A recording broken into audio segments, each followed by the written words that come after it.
ownership. We didn't do it, but the approach, the process to it, you can't ask for any more from the guys. So I thought they gave it everything they had throughout the season. Obviously we didn't achieve that, but you can't take away from what they did. And, this is the price you pay for trying to go after something, and that's how it goes. But I'm really just thankful to the guys, for who they are as people and what they've done as players, what they've done as a team. Robert? Joe, now that you're on the other side of it, just what was the emotional toll of this series, the way it went with giving up big leads at home, and then obviously we got punched with Tatum midway through.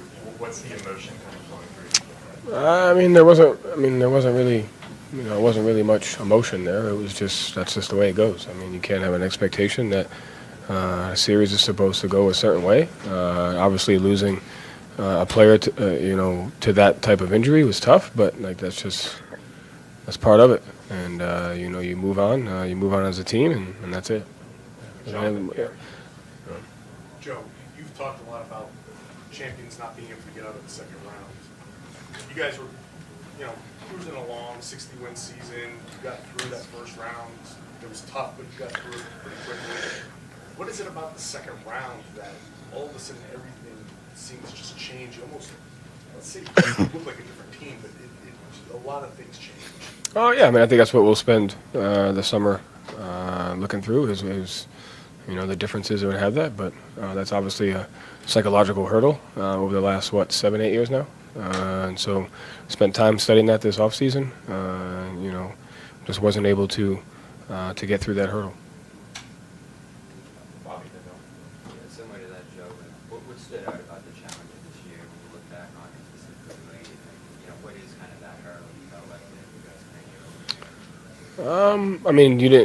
I didn't think we couldn't get it over until this round, and so that's obviously something we came into the season having an understanding. I think it's 5, 6, or 7. It might have been 5 or 6 now, 7 of the champs from the last year haven't made it, and so you work to put in parameters, psychological, mental toughness parameters, things you talk about it, but at the end of the day, there's just as many teams wanting to win, and so you got to execute, you got to do all those things, and to me, it's not about our guys. They did everything they could. You got to tip your hats off to the Knicks. They played a great series. They've been great all year. Tibbs is a great coach, so you got to tip your hat off to them. Joe, you talked about how many things have to go right to win a championship. Yeah. Plays, momentum plays throughout the season. Do you feel like there's anything different about this year's team from last year's team, or was it more just kind of those moments, those winning moments that you had last year you weren't able to win these playoffs? Yeah, that's a good one. I didn't see anything different. I saw something better. I saw throughout the season our guys had the right mindset and the right process towards going after it. You obviously it's not going to go the way you want it to every year. I like the way we ended it. You just ran into a great team in the second round. And they got the best of us. But like I said, to me, it's more about the mindset and the process that the guys had throughout the season. I thought they gave it everything they had. I thought they really went after it, trying to achieve something that's obviously extremely difficult. I thought they went after that, and when you go after something, this is the price you pay. Gary Sack, Jared. Did you see it all, the fatigue? Did you see, this team, before you got here, had been to the conference finals. This core has done a lot, but it just seemed like tonight was the night that the gas tank ran out. Did you see that, not even tonight, but just throughout this series, did you see, as much as you didn't want to maybe admit, okay, like we don't have what we had before? No, I did not. I did not see that fatigue. Obviously, I saw that tonight a little bit, but I didn't see that throughout the season. I didn't see that throughout the series. No. Joe, just in your view, what caused tonight's game to play out so much differently than the first 5? You got to tip your hat off to the Knicks. They outplayed us. They played better. I'm happy for Tibbs. He's been coaching for a long time. To me, that's the biggest thing. That's the biggest thing. You pay your dues. You put forth everything. That guy's a lifer, man. He's everything a coach is all about, and he deserves it. So, I think it's more about that, and they deserve it as a team. And you got to tip your hat off to them. Joe, for years up until last season, this team had such a penchant for getting big leads and then had trouble holding on to them. That's part of the natural flow of the game. But these first 2 games in the series, you guys blew those big leads. What was the accomplishment, I guess, of building a team maybe up until the series that was able to build big leads and hold on to them? And then what was so difficult about it in this series? I mean, I thought that just the Knicks made huge momentum plays in those things to take advantage of that and keep them and be able to bring themselves back into the games. And, you know, all those things that you talk about, end of quarters, start of quarters, momentum plays of offensive rebounds, you know, they made all those plays. And, you know, those are the things that regardless of if you work on them 1 day, 2 days, 2 years, 3 years, there's stuff that you got to retool every single day. And those are the habits that, you know, impact games, as you saw. They can impact games, they can impact a series. So those habits you have to commit to like every single day, all the time, every year. Final three, Adam B. Roger. You said a couple times, you know, this is the price you pay for going after. Is that feeling the weight of being behind it, or what do you mean by the price you pay? No, I mean, if you're going to be in the arena and you're going to be, first of all, if you're going to be coaching for a long time, you know, you're going to have a lot more probably heartbreaks than you are joyful moments. I think if you look at the perspective, and that's just how it goes. And so when you step into the arena and you go after something, that's how it goes. So it has nothing about do the weight of it or anything. It's just, you know, most coaches, the ratio of heartbreak to success at the end of the year, you probably have more of those. If you're going to be in it for a long time, you can't expect it to go the way that you can't expect it to go your way. You can't expect it to go the way you want it all the time. You know, that's just part of it, and you have to be able to accept those both of those things. And you know, that's the arena. Joe, obviously, naturally very changes for a team. You guys had a special opportunity this year, having most guys back. How would you just reflect on what this group over the last 2 years, what you guys were able to do, you know, just having this group together?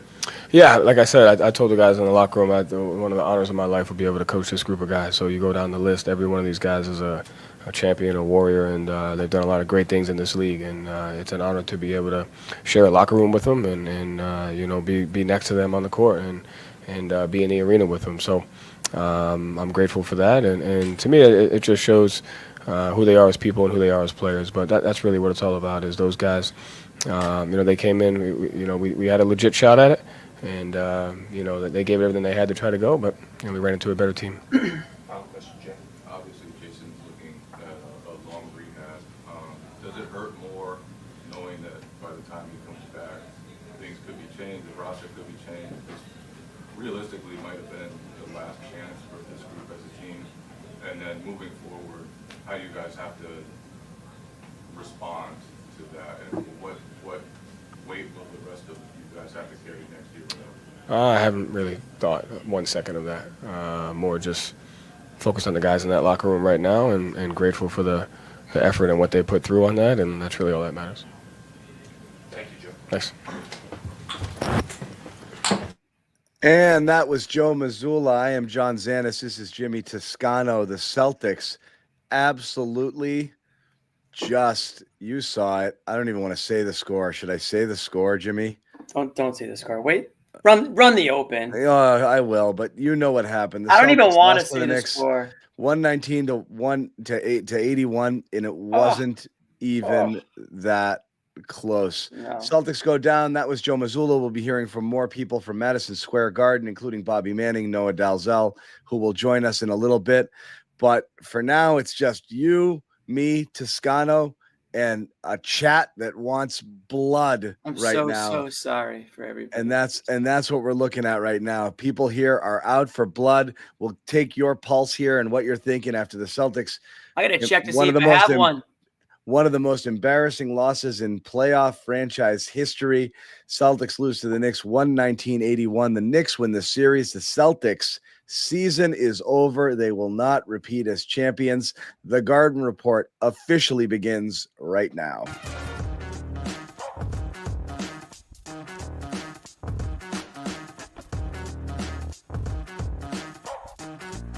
Hard Hat's all about showing up to play hard, doing what it takes to win. If you want to cement legacy, win another. He's your third center. You don't want to pump him up too much, but it's hard not to. This is maybe the most I've ever agreed with you.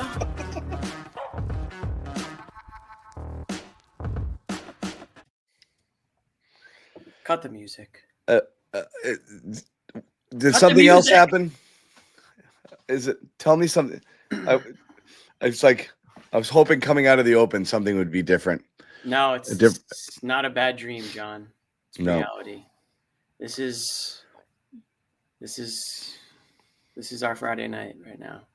I said this to you in in the text. This is about the worst case scenario. This is the worst. If you were going to go out, fine.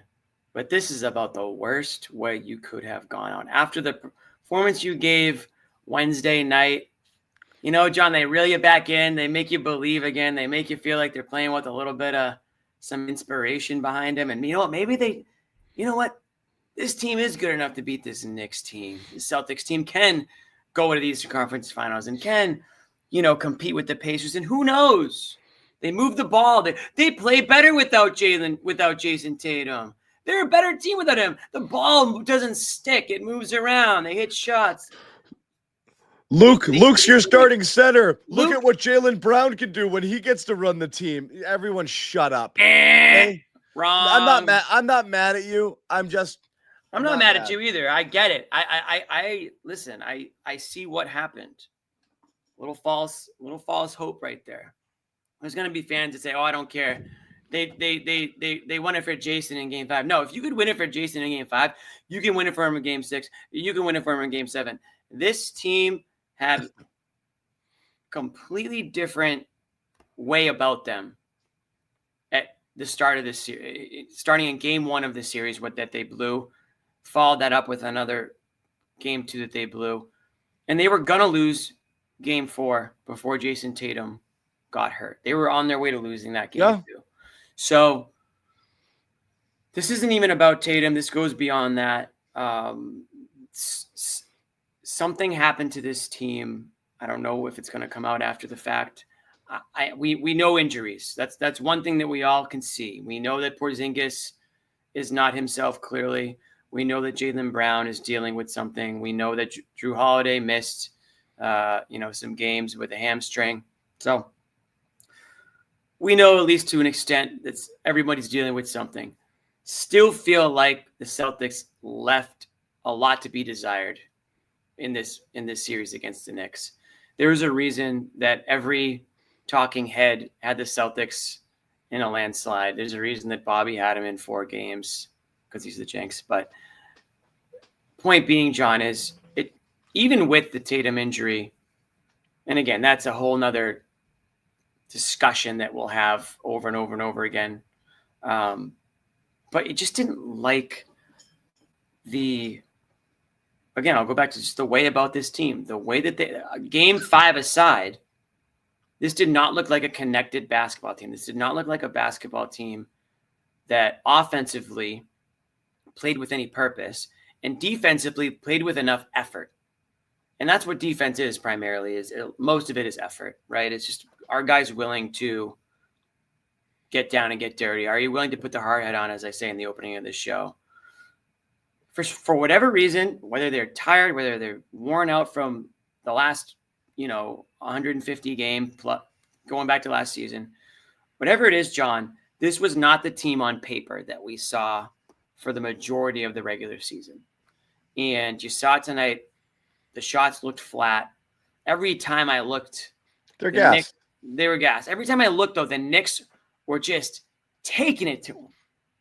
Completely just taking it to him, beating him up, bully ball, getting to the hoop. Josh Hart looked like, Superman out there. We're talking about friggin' Hart, like we're not talking about Giannis, but this Knicks team, they caught like something and they just rolled with it. Joe Mazzulla alluded to it. The momentum that they got in these games, they were able to capitalize on. Never felt like the Celtics did that. Never felt like the Celtics had that mojo about them that the Knicks had in a number of these moments in game. Tonight, it was all Knicks. I mean, after halfway through the first quarter, I don't even think the Celtics had a pulse anymore. But even leading up to that game, it just felt like the Knicks took advantage of everything the Celtics gave them. And it never felt like the Celtics did that to the Knicks. In fact, it was quite the opposite. It was almost taking the Knicks for granted. And that allowed the Knicks to go out to that 2-0 lead, eventually 3-1, and they took care of business at home. This series went just about as opposite as you thought it was going to go. And here we are. And the worst part is, John, yeah, they lost the series, but I think it was Jay King who brought it up at the end of Joe Mazzulla's press conference. Such an unknown now of what's going to happen, but what could have been. And it brings you back to like 2009, 2010 with the Celtics, that same Celtics team, John. Or not the same team, but same Celtics organization, same situation. Injuries kind of got in the way, and you kind of felt like it was great that they won one, but damn, felt like they should have won maybe 2 or 3, and they just didn't. And goes not easy to win, but you still felt like you were left there wanting a little bit more. And that's kind of how I feel about this. If they do end up kind of blowing things up here. Yeah, there's a lot to process now. The one is just the humiliation of going out like this. The worst way you could go out. You know, so that hurts. And I do think there's frustration and people are looking for, you know, scapegoats and people to blame. I think like when the dust settles, you'll be able to look at it rationally. And I do think, you know me, that last thing I do is make excuses for these guys ever. But, you know, I said it 7 weeks ago, the Brown injury is going to be a problem, you know, and when you look back on why you might lose, that's going to be a problem. That was one. Then the Porzingis thing was legitimately just absolutely out of nowhere. You just took another player away completely, just gone, took him away, gone. And then Tatum goes down. When again, you would have been down 3-1 even with Tatum. Winning, if you told me what's the Celtics' chances of winning with no KP and Brown at 50% athleticism, you'd be like, it's a coin flip, you know? Like, that's a tough one. That'll be tough. They could win this series still, but it's a coin flip. And then next round, you'd feel less confident. And in the finals, you'd feel less confident. We're talking about, could this team win a title? Not like this. This was going to be really hard. Even if you found a way to sneak through, even if Tatum doesn't get hurt, they were going to have to battle. There were nails in the coffin already on this team. The Porzingis thing, I'll never understand. I'll never be able to figure it out. Once again, same exact thing today. Like literally, he aged 30 years in 1 week. I've never seen anything like this in my life. I've never seen anything like it in my life. For a guy who actually doesn't look hurt or anything, it's not like gimpy or limping. He's just out there, but he's bad now. I'll never understand. It's that guy. Like, it's a guy who's awesome, but all of a sudden he's bad. No reason like why. His powers are zapped. His powers, the Monstars, comparison was the best one. Like John, imagine if you just like couldn't host the podcast. Like for a week, everyone was like, "What's up with John?" Like, I don't know. He just like forgot how to talk. All of a sudden, I'm like, I'm just like facing this way, like he can't form complete thoughts anymore. Yeah, like he like actually lets other people get a full point in. Like that would be weird. Like that would be you're muted. You're muted. See, he won't ever forget that. He's still muted. He can't figure it out. You're muted, dude. Oh, what are you gonna get out or something? My microphone. While you were talking on your mic screwed up. On your soliloquy, is it? Yeah, you got like an echo.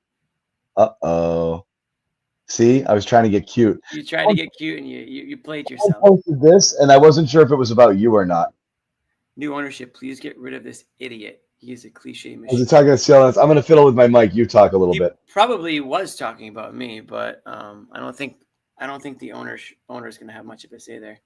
No, it's the Porzingis stuff is a whole nother conversation because that's kind of sad because we're really not sure what the hell happened. Porzingis, I thought, was having one of the best seasons of his career before this whole issue with the original sickness and now this. What he was able to give the Celtics this year really did put them over the top. And John, you mentioned it, is, he's the X factor. If he's healthy and he's, playing the way that we've seen him play in the regular season, this team is going to be near impossible to start. He was always the X factor. Now, we never thought that it would go to what it ended up getting to, and obviously Tatum aside. But when he went down, the mysterious illness started to resurface again, we're all scratching our head, crossing our fingers that maybe he's going to just zap out of it and be himself. It never happened. And so Joe Mazzulla had to kind of fight with that same thought, I think, that, okay, well, I can't just go away from this guy. Like, we don't really know what's going on here, but maybe he's going to find it. Maybe he's going to get that energy back again. But it just never happened and ended up being quite the detriment to the team. You're back. Yeah. Right? Yeah. I'm back. People are mad at me too. They're mad at all of us. We're all walking. Guys, on we didn't eggshells do here. anything. We didn't But they're do mad it. at us. Why? Yeah. What did we do? We're just here to talk about it. They're Unfortunately. mad at us. They're So mad at I'll us. go back to what I was saying before I tried my little gimmick here. Yeah. You just forgot how to podcast. That's all. You did it well. I did, but I'm back now. So it's a lot to process. Look, the injuries are number one. That's that. But we're having a lot of knee-jerk reactions about different things.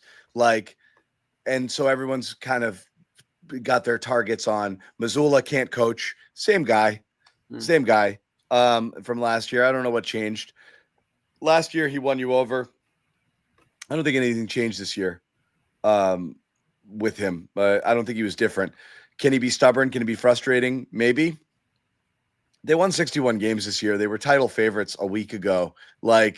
I don't think anybody saw this coming. I don't think all of a sudden Joe Mazzulla got bad at his job in 5 days. I don't think he had the best series. That's what it is. It's I just different think in he the didn't know playoffs. what he was dealing with a lot of things. He kept rolling KP out thinking he'd get something and it was killing him. Trying different lineups and this and that.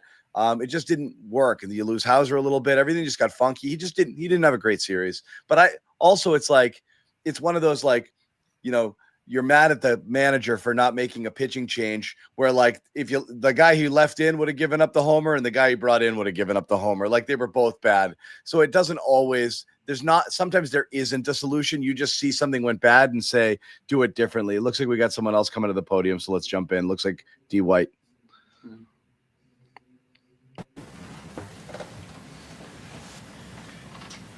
Minus 45. Questions for Derrick? When you look back, Hard to do. Mm-hmm. you got, Minus 45, yeah. the challenge of trying to repeat what made it so difficult. Ugh. I mean, obviously, you win a championship, and you got that target on your back from day one, and obviously, there's ups and downs through every season, and I mean, this part sucks, and just wasn't able to complete the goal that we set out at the beginning.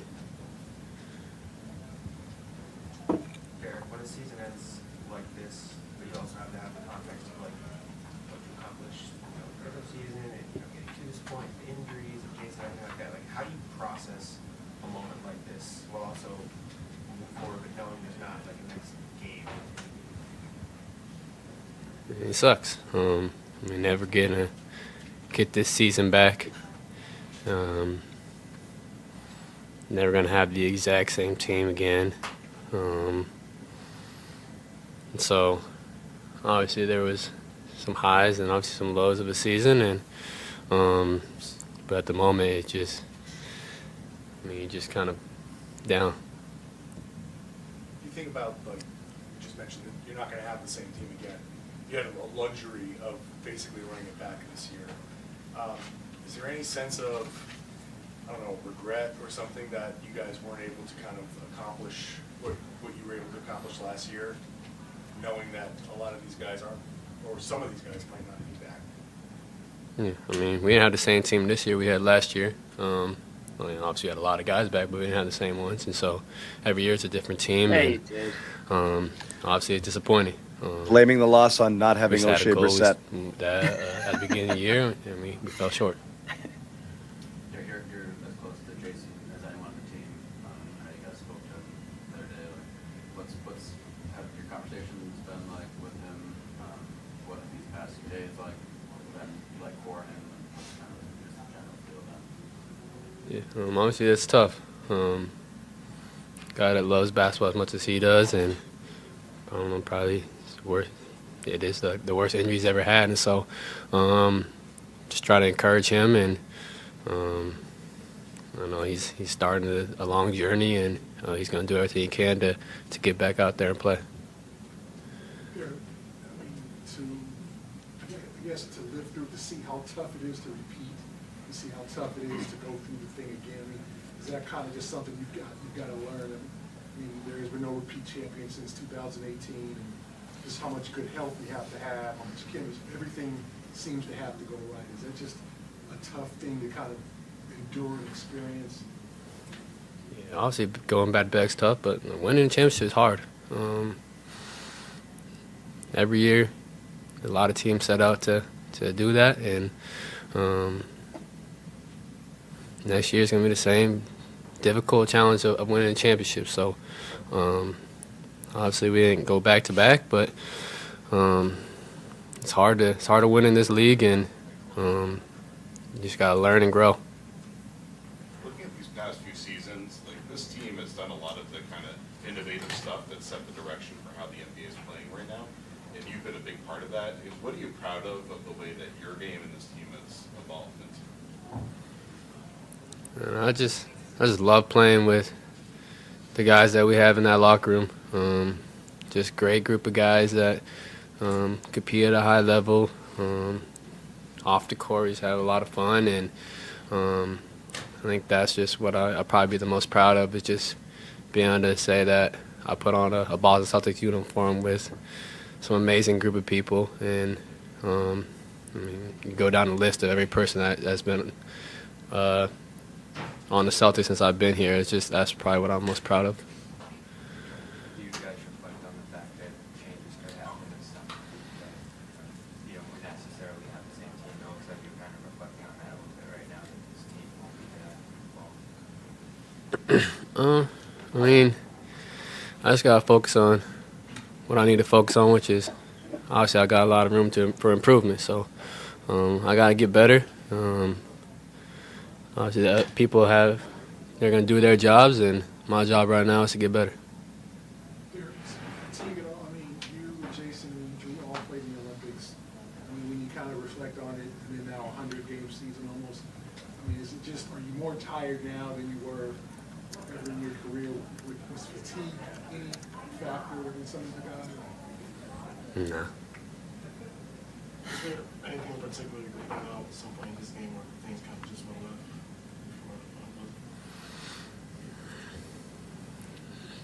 Well, it seemed like it went left pretty quick.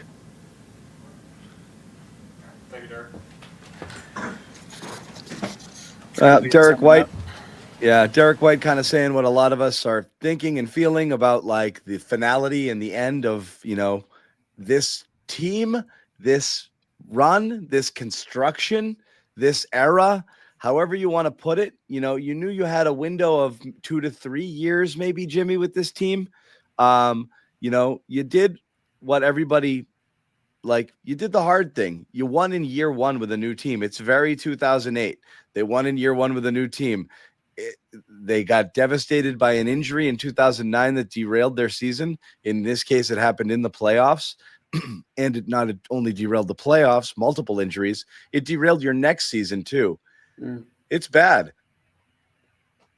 So this is what happened. And so that window shuts fast. These windows are only open for a short period of time, and you don't have a margin for error. An injury or some bad luck or whatever have you. That's it. Ball game.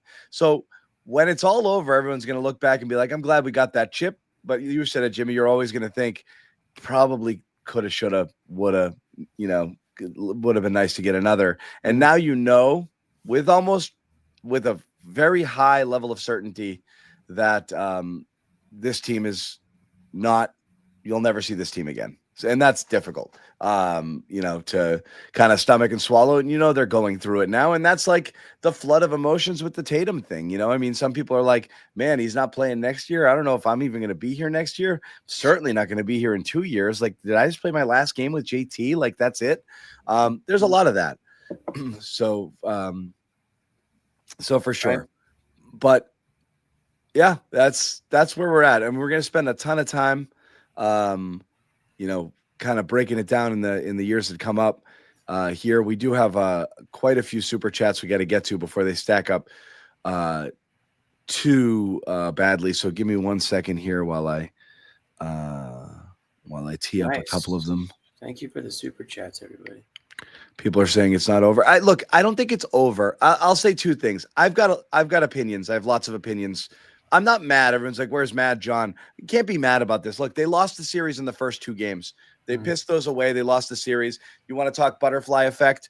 You win those games. Tatum doesn't get hurt. Probably you win this series in 4 or 5 and you move on. You know, who knows if you get a healthy KP, if Brown starts to get better, what you're looking like. Maybe you hit your stride. Maybe things improve. Maybe if you wrap this up early, you get a little bit of a rest.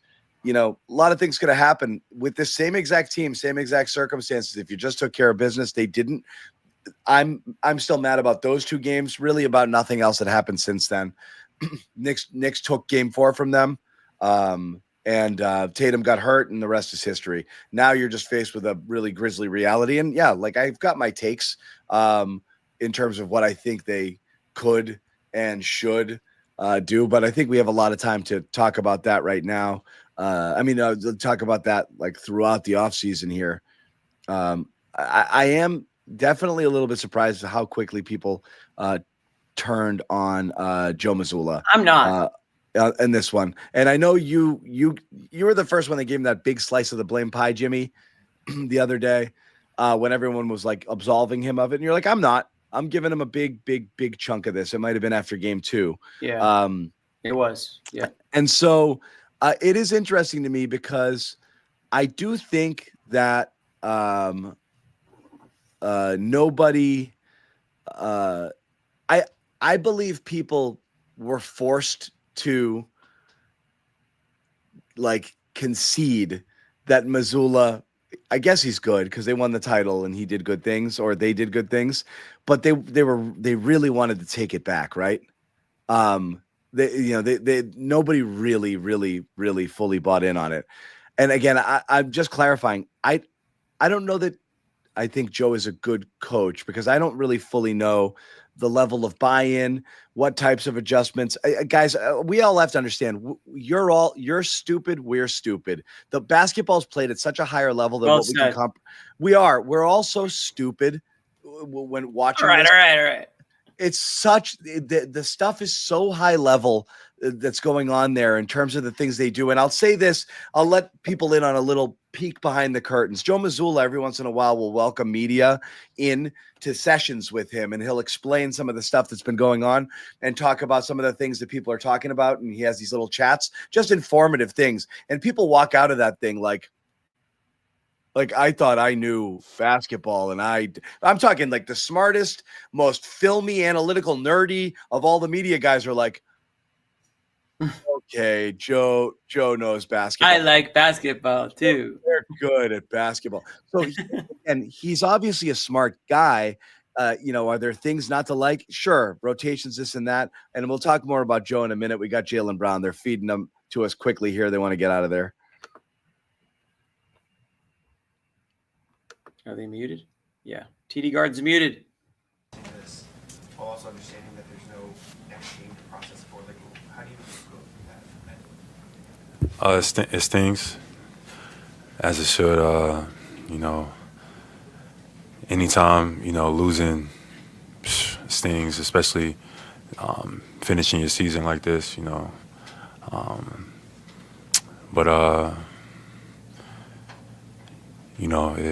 It just wasn't our year.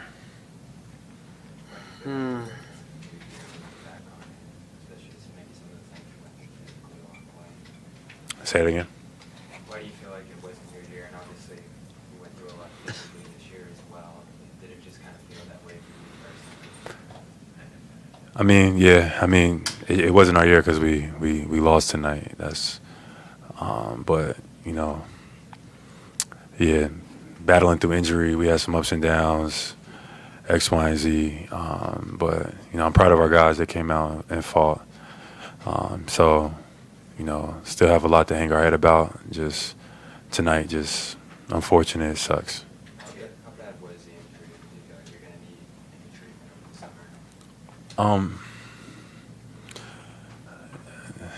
summer? Nothing to talk about right now, but we'll see how the next steps, and you just kind of sit back and process and see what the next steps are.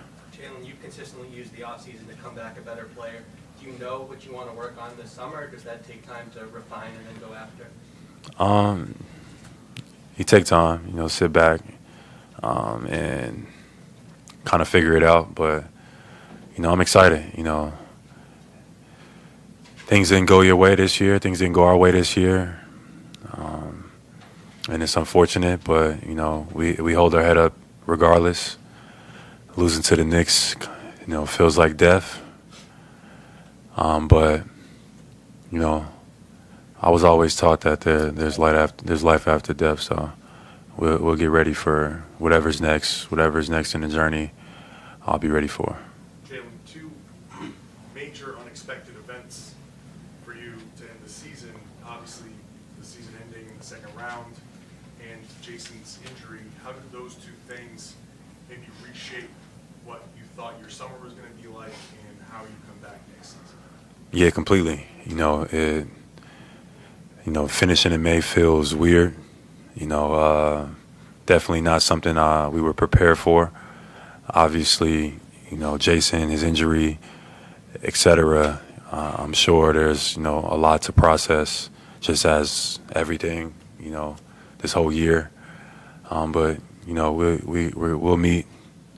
We'll take a couple days. It's hard, like processing it all right now in real time. Y'all throwing all these questions at me, but I'm happy that our group, stayed together. It was an honor to share the locker room with a lot of these guys. It hurt to see, the emotions of all the guys, being a leader and, not being able to carry everybody to the promised land. It sucks, but it just wasn't our year. Jim, what was your view or kind of assessment of how Joe navigated you guys through this season? I thought we had a great year. Joe questions. We had a great year. Joe prepared us as best he could. We had a great mindset. We had a great mentality. We had some unfortunate events. We had some, injuries and with Zoolander in the building too. Things like that. No excuses, but it just wasn't our year. What was your perspective of everything that went into Kristaps playing, and just kind of the journey he's been on since he had that illness in March? For sure. KP's been a large part of our success, our recent success last year, even going into this year. In the playoffs, he wasn't feeling his best, but we appreciate him getting out there. And KP's a tough guy. He has a great mentality, a great approach about himself and his game and his body. It's a tough process for everybody, but KP, from an injury perspective, he was available all year long. He helped us all year long, and it's just unfortunate that it ended this way. You're used to not winning the championship. That's the norm, right? So last year you guys do it. You don't have to deal with this feeling. What does it feel like now coming up short compared to before you experienced what it's like to win a championship? What feels different about not winning now that you actually know what it's like to win the championship? It feels the same. It almost feels worse. We were trying to do something special, go back to back. We had a great group. We played well all year, so I think this probably stings even more. We just had some unfortunate events, some injuries. Personally, I had some stuff that I was persevering through, and it just, it caught up to us in the end. You mentioned how it was an honor to play with these guys. What made this group in particular just such a joy to play with? Just a bunch of great guys, a bunch of, great selfless guys about winning, that, put their bodies on the line, that came into work every day, that, just added to the group. We had no situations, no headaches, no turmoil or anything like that.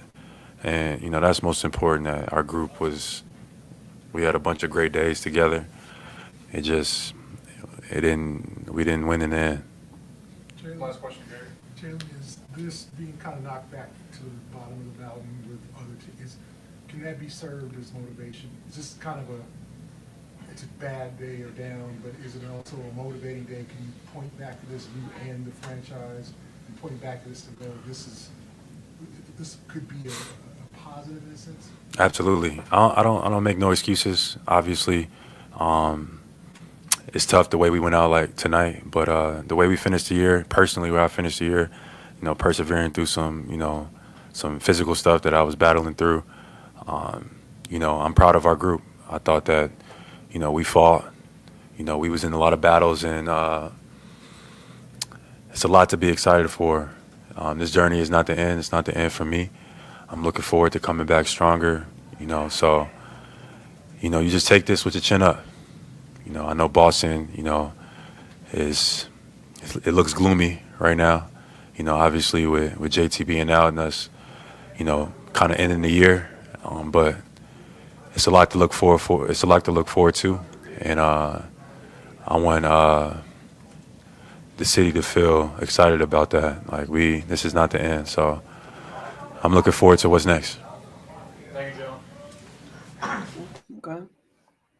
That was Jaylen Brown here. And again, interesting. The commenters pretty split on Jaylen.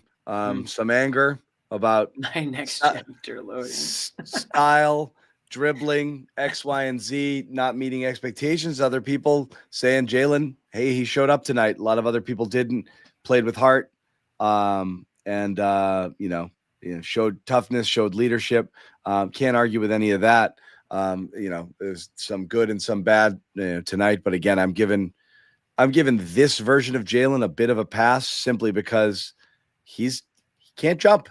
He's just not himself. It's not the same guy. He's totally different player. I do want to say once again, people are, as they're wont to do sometimes because people are emotional, understand, like, Jimmy, am I like an unabashed Joe Mazzulla supporter? No, I wouldn't say that. No, You're I not just very think critical, I think it's you don't go high or low on the coach. It's the first thing people go to, and I often think it's the least of your problems, and that's always it. Generally speaking, I think in football, coaching matters probably 10 times more than every other sport combined, because literally you're deciding what the players do every single snap. There's nothing uncoached in that. This is the players. The players play. Most wins and losses are on players. And that's why going to the coach and being like, get Mazzulla out of here. This team's no better or worse with the next guy you bring in who's not. And like I said, I loved Ime. I think it was a massive downgrade from Ime to Joe. I think they win the title last year with Ime. I think Ime probably has an expiration date because he's kind of an asshole and he's tough on the guys, and people don't like to be criticized all the time. So those types of coaches, they have shorter shelf lives. But I loved him. I loved what he did. I loved that he was tough. I loved that they played hard for him. I loved that it was defense first. I loved his mentality, held people accountable, all of that stuff. Joe was a little bit more about love and trust and this and that, which Celtics preach during good times. Everybody loves love and trust, except when things aren't going well. And then it's Joe tell these guys exactly what to do. So I don't know. Like I said, it's the last place I go. Even though we'll flat out say Mazzulla, I thought was shitty here. Mazzulla was great in the finals last year. Mazzulla outcoached, two really good coaches in the conference finals and the finals last year. He really did. I think after getting pantsed by Spoelstra a little bit in the conference finals 2 years ago, he grew up a lot last year and he changed a lot about himself. So, Mazzulla's responsible for some of the good also. He's certainly not to blame for all of the bad. So that's more of a super low-hanging fruit. People like to jump in on it, get really mad at Joe because he's easy to not like. He's weird. He's a little bit caustic. He's combative. The style can be grating because when the threes don't fall and you don't see another approach, people get really upset. It's easy to he's an easy guy to criticize. He's an easy guy not to like. And he's an easy guy to turn on. And honestly, that could cost him a job because he's a little bit weird and off-putting. And all it takes is an owner just be like, I just don't dig this vibe. And we don't have the results either, so he's gone. So, yeah, would it be stunning? I don't know. And we are going to talk about Mazzulla because I think next year's his contract year.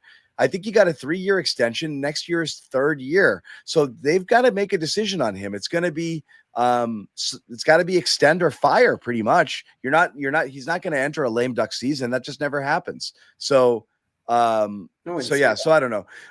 We have a bunch of super chats, so we're going to rip through a few of them here. Well, real quick, let me just follow up. Go ahead. But As far as they have to make a decision on Mazzulla, I don't necessarily think that's true. I will say, like, both things can be true. Joe Mazzulla can still be considered, a good coach, and he could still be considered. You could still talk about the good things that he's done and how he's grown as a coach from year one. And you can also be frustrated with the way he coached in this series. And I think when and I agree with you, John, it does ultimately fall on the players, but coaching does matter the most in the postseason. I think it's seen the most in the postseason because it becomes a little bit of a chess match. This is a series. How is each coach going to take the results from the previous game, make adjustments or not make adjustments, and try to win the next one? And I think a lot of fans look at Joe and don't see a lot of adjustments, don't see a lot of different strategies kind of put in there game to game. I think fans over the last season or two have been frustrated with his inability to kind of read the moment and stop opposing teams' momentum. And he even mentioned momentum in his press conference tonight. He specifically said that the Knicks were able to sort of roll in game. And I think that is partially on the coach to be able to understand what it takes to stop that from happening, even if it's temporary. Take the fans out of it if it's on the road, or, do what you got to do to reverse that momentum in game. And I don't think he did that enough. I think we've talked about his inability to kind of read the Porzingis situation. That's probably one thing that fans are going to hang on there, stuck with him a little bit too long. I think his inability to rely at all on the bench at points. And I know he went to Cornette in game 5 because he kind of even admitted he had no choice. Porzingis literally couldn't breathe. Pritchard had an amazing, game 3, and he was around after that, but it just didn't feel like he utilized any of the role players. You look at the Knicks roster, and from 1 to 8, it just felt like those guys are more involved, a much more balanced attack. And tonight obviously was a perfect example of that. I mean, the starting lineup, I think we're all in double digits, and so I do think that there is some criticism certainly for Joe, and all the points you said about him are true. He's the type of guy that he might be the smartest guy in the room, but I think part of being the smartest guy in the room is not acting like you're the smartest guy in the room, right? So I think that does rub some people the wrong way. And I don't think his job is in jeopardy. It's very obvious in the NBA. We see great coaches getting canned all the time. We've seen it this year a couple of times. I just don't think the Celtics are there with him. I don't think that he's done enough wrong to that would, to me, be kind of a undeserving firing at this point. But I will say, going into next season with the roster being different, he's not blessed with, the best 1 through 6 in the NBA, most likely. How is he going to be able to handle an above average, good, maybe very good even roster? Because the microscope will be on him a lot more. When you win a title, you've got the rest of the year to. Yeah, you got to go back to Brad with an underachieving roster, right? Right, exactly. I mean, with a reduced talent roster. A reduced talent roster. And I said this before, and my buddy Brendan Jackson, who is does Celtics podcast, and he's been in the Celtics media circuit. He made a very good point about Brad Stevens. He said Brad Stevens was a floor raiser, but not a ceiling raiser. And I think that was a very good sort of description of the type of coach Brad was. He was able to get a lot out of guys that you didn't think he could, but some of the superstar players, it felt like, didn't really push it to that second level. And maybe Ime was able to do that. Maybe Ime is the opposite, right? Maybe Ime was able to get something out of Tatum and Brown and things like that. And so Joe, I don't know if we know what Joe is. I think Joe was gifted this roster, and to his credit, he won a championship with them. And I guess we'll see what happens now with a different roster. But there's reason to criticize Joe, certainly. And there's also reason to say, well, he was able to maximize what these guys were able to do. And if you just think it's all about numbers and stats, then that might be a criticism. Maybe it's just, hey, go out there and take as many threes as you can, because threes are worth more than twos. And statistically speaking, it improves our odds of winning. By the way, but at some point, that shit hits the fan, right? And it doesn't go the way you want it to go, and the numbers don't work. What? Low key, I By put the this way, comment up here. Low key, I put this comment up here. I don't think it's beyond the realm of possibility. That would be that would be out of character, I think. It's interesting though. I mean, how is ownership going to? What's the conversation the new ownership's going to have with Brad? You know, what are they telling Brad? What are they going to allow Brad to do? Because Wick had funny money, so Wick was fine with whatever Brad wanted to do. He wasn't signing the checks, and he probably knew the whole time that they were going to sell at any point as soon as the bill was to be paid anyway. Yeah. This is a good point too. Like, guys, we bought a championship last year. Like, you picked the bones of a couple of franchises looking at shed salary, got Porzingis and Holiday for spare parts, and the entire NBA was like, are you freaking kidding me? How did you let this team get those guys? And then they steamrolled everybody with the most talented roster in the NBA by miles. They just couldn't run it back this year for a series of issues we're talking about. It's sometimes as easy as, they never put it together this year. They were inconsistent with the lineups and the injuries throughout the year. Porzingis was on, then he was off, then Jaylen gets hurt late. They entered the playoffs hurt. They got more hurt. Sometimes it's pretty basic. Like, like I said, everyone wants their pound of flesh right now, and they're going to go after people. Trade Jaylen, trade Drew, trade KP, launch, fire Joe. Fine. But it's sometimes it's this. This was the year you had to win it again because you knew changes were coming. Shit went sideways. That's the end of that. It happened. Let's get to some of these super chats here and roll through. So painful to watch. How'd we get here? Every criticism proven right. Thanks for getting me throughout the season, y'all. Zannis, see you around town. Oh, we got a Newton guy? I don't know. Maybe I will see you around town, my friend. Yeah, you got plenty of free time now. Nobody in Newton, nobody knows I do this show. I'm like secret. I'm like Christian Slater, in my whatever that movie. Pump up the volume. Newton's above our show. Is that what you're trying to say? I don't. Yeah, they're like, yeah, they're old. They're cable. Yeah, they're old. They're refined. They're cable. Like, they haven't cut the cord. They don't even know. Did you watch that terrific Felger Maz program? Oh, it's wonderful. It's wonderful. You should that see it. Felger, man. He just tells it like it is. Oh, it's wonderful. That's great. They still, they think I read this great piece in the Boston Herald. That's Newton's on the Globe. Newton's more Globe. Yeah, Newton's more Globe. Let's get through some of this. Celtics, Colin McAuliffe. Celtics used all their energy in Game 5. Yep, you could feel that, right? That's not crazy. I said it. Dead cat bounce, didn't I, John? I couldn't get the words out, but I did say it. I still, I wouldn't confidently be able to use that, but that's okay. Jim Smith just throwing down a 10 Jim spot, Smith. just for fun. Timmy from Nigeria. It's imperative Joe goes this offseason because there are so many good coaches in the pool. Great show all year, guys. I need Brad to do his magic. Jimmy, I'll say this. A couple coaches available. There are coaches available. We'll get back to Joe later because we're going to get Bobby and Noah's thoughts too. The Brad will save us. I do find to be among the more naive thoughts and takes this year. Like, people have to is a miracle possible? Maybe. Not likely.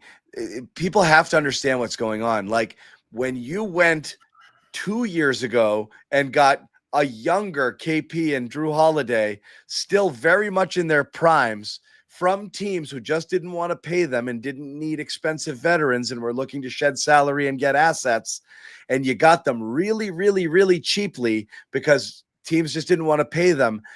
Now imagine how much teams want to pay those guys 2 years older, coming off so-so seasons and not great postseasons, and knowing that you're desperate to sell.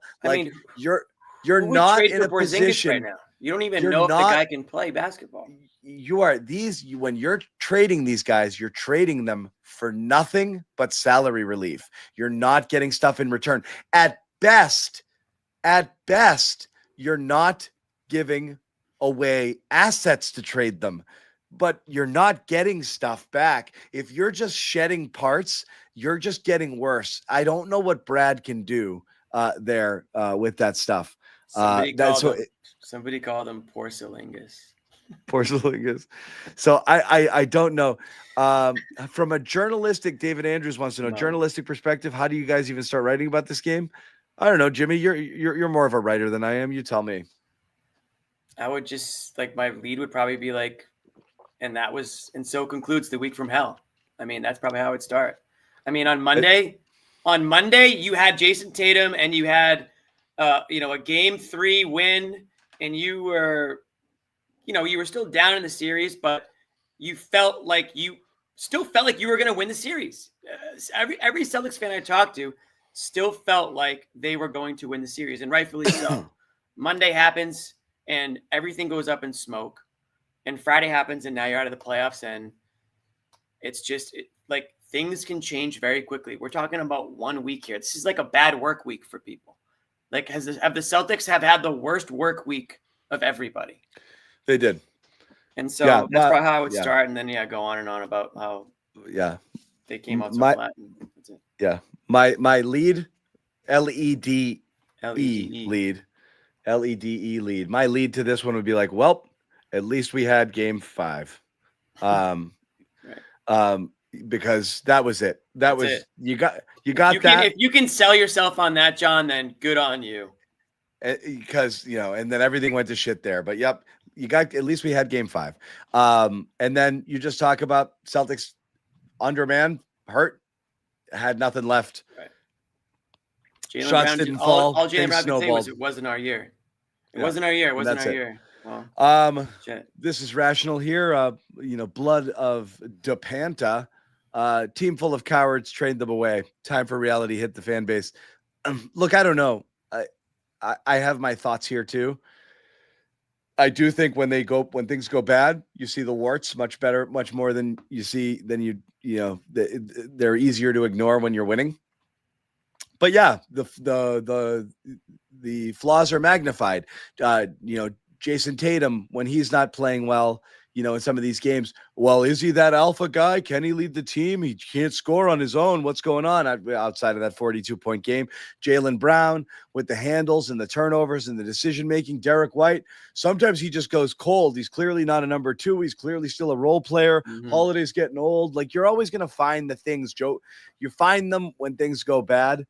I do think you got to step back from it a little bit and look, but the reality hitting the fan base is more the economic reality here that I think. Ryan Smitty throwing down here. Thank you guys for another great season. You're my only way to talk Celtics out here in San Diego. Loved getting another Cornet argument yesterday. It has been too long. See you guys next season. Whatever we have, we'll let you guys know. Smitty and everybody else, we're far from done, even though this is the last post-game show. We're going to be doing still a couple of shows per week, getting together, talking throughout the NBA playoffs and all of that stuff. Interesting offseason, too. And the offseason is going to be insane. So there's going to be so much news. And also when there's breaking news, we're going to be on top of it. Should there be trades, firings, hirings, who the hell knows? We'll be all over that as well. Jake, this was just painful. Thanks for everything, guys. Thank you, Jake, and thank you guys for watching.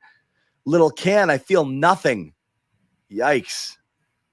Watching this style of play, the refusal to adjust and the whatever vibes from the coach makes it so easy to not care and to be excited to see them sell off players and rebuild. Wow. Damn. Jimmy. A Little Can.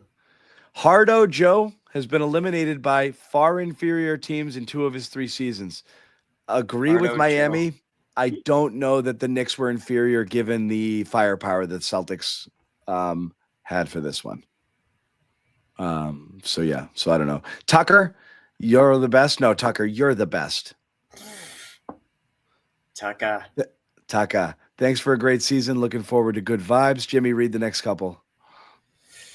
John.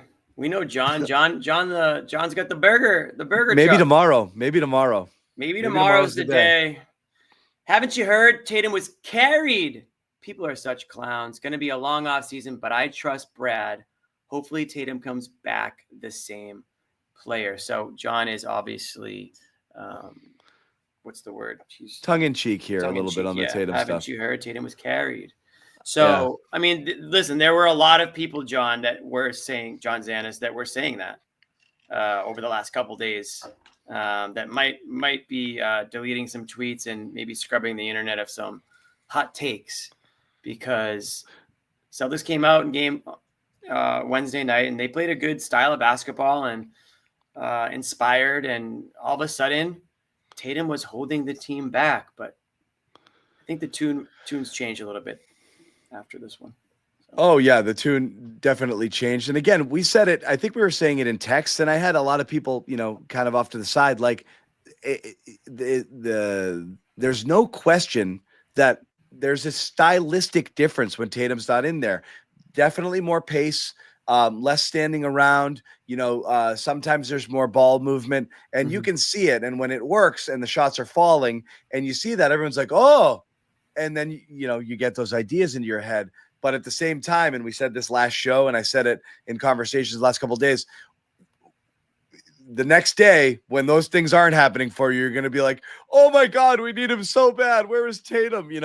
And that's just how that stuff goes. So, and I tweeted this, mainly jokingly, and a lot of people took it pretty seriously. I didn't see that. That's funny. Kind of in the same vein. It was like, it's a stupid take. It's a stupid take. But anyway. They would have lost by 50 tonight. Yeah, moving on. All right, Derek. Appreciate it. Derek's been a mainstay this season, so we appreciate Derek. Mazzulla shouldn't have put in KP.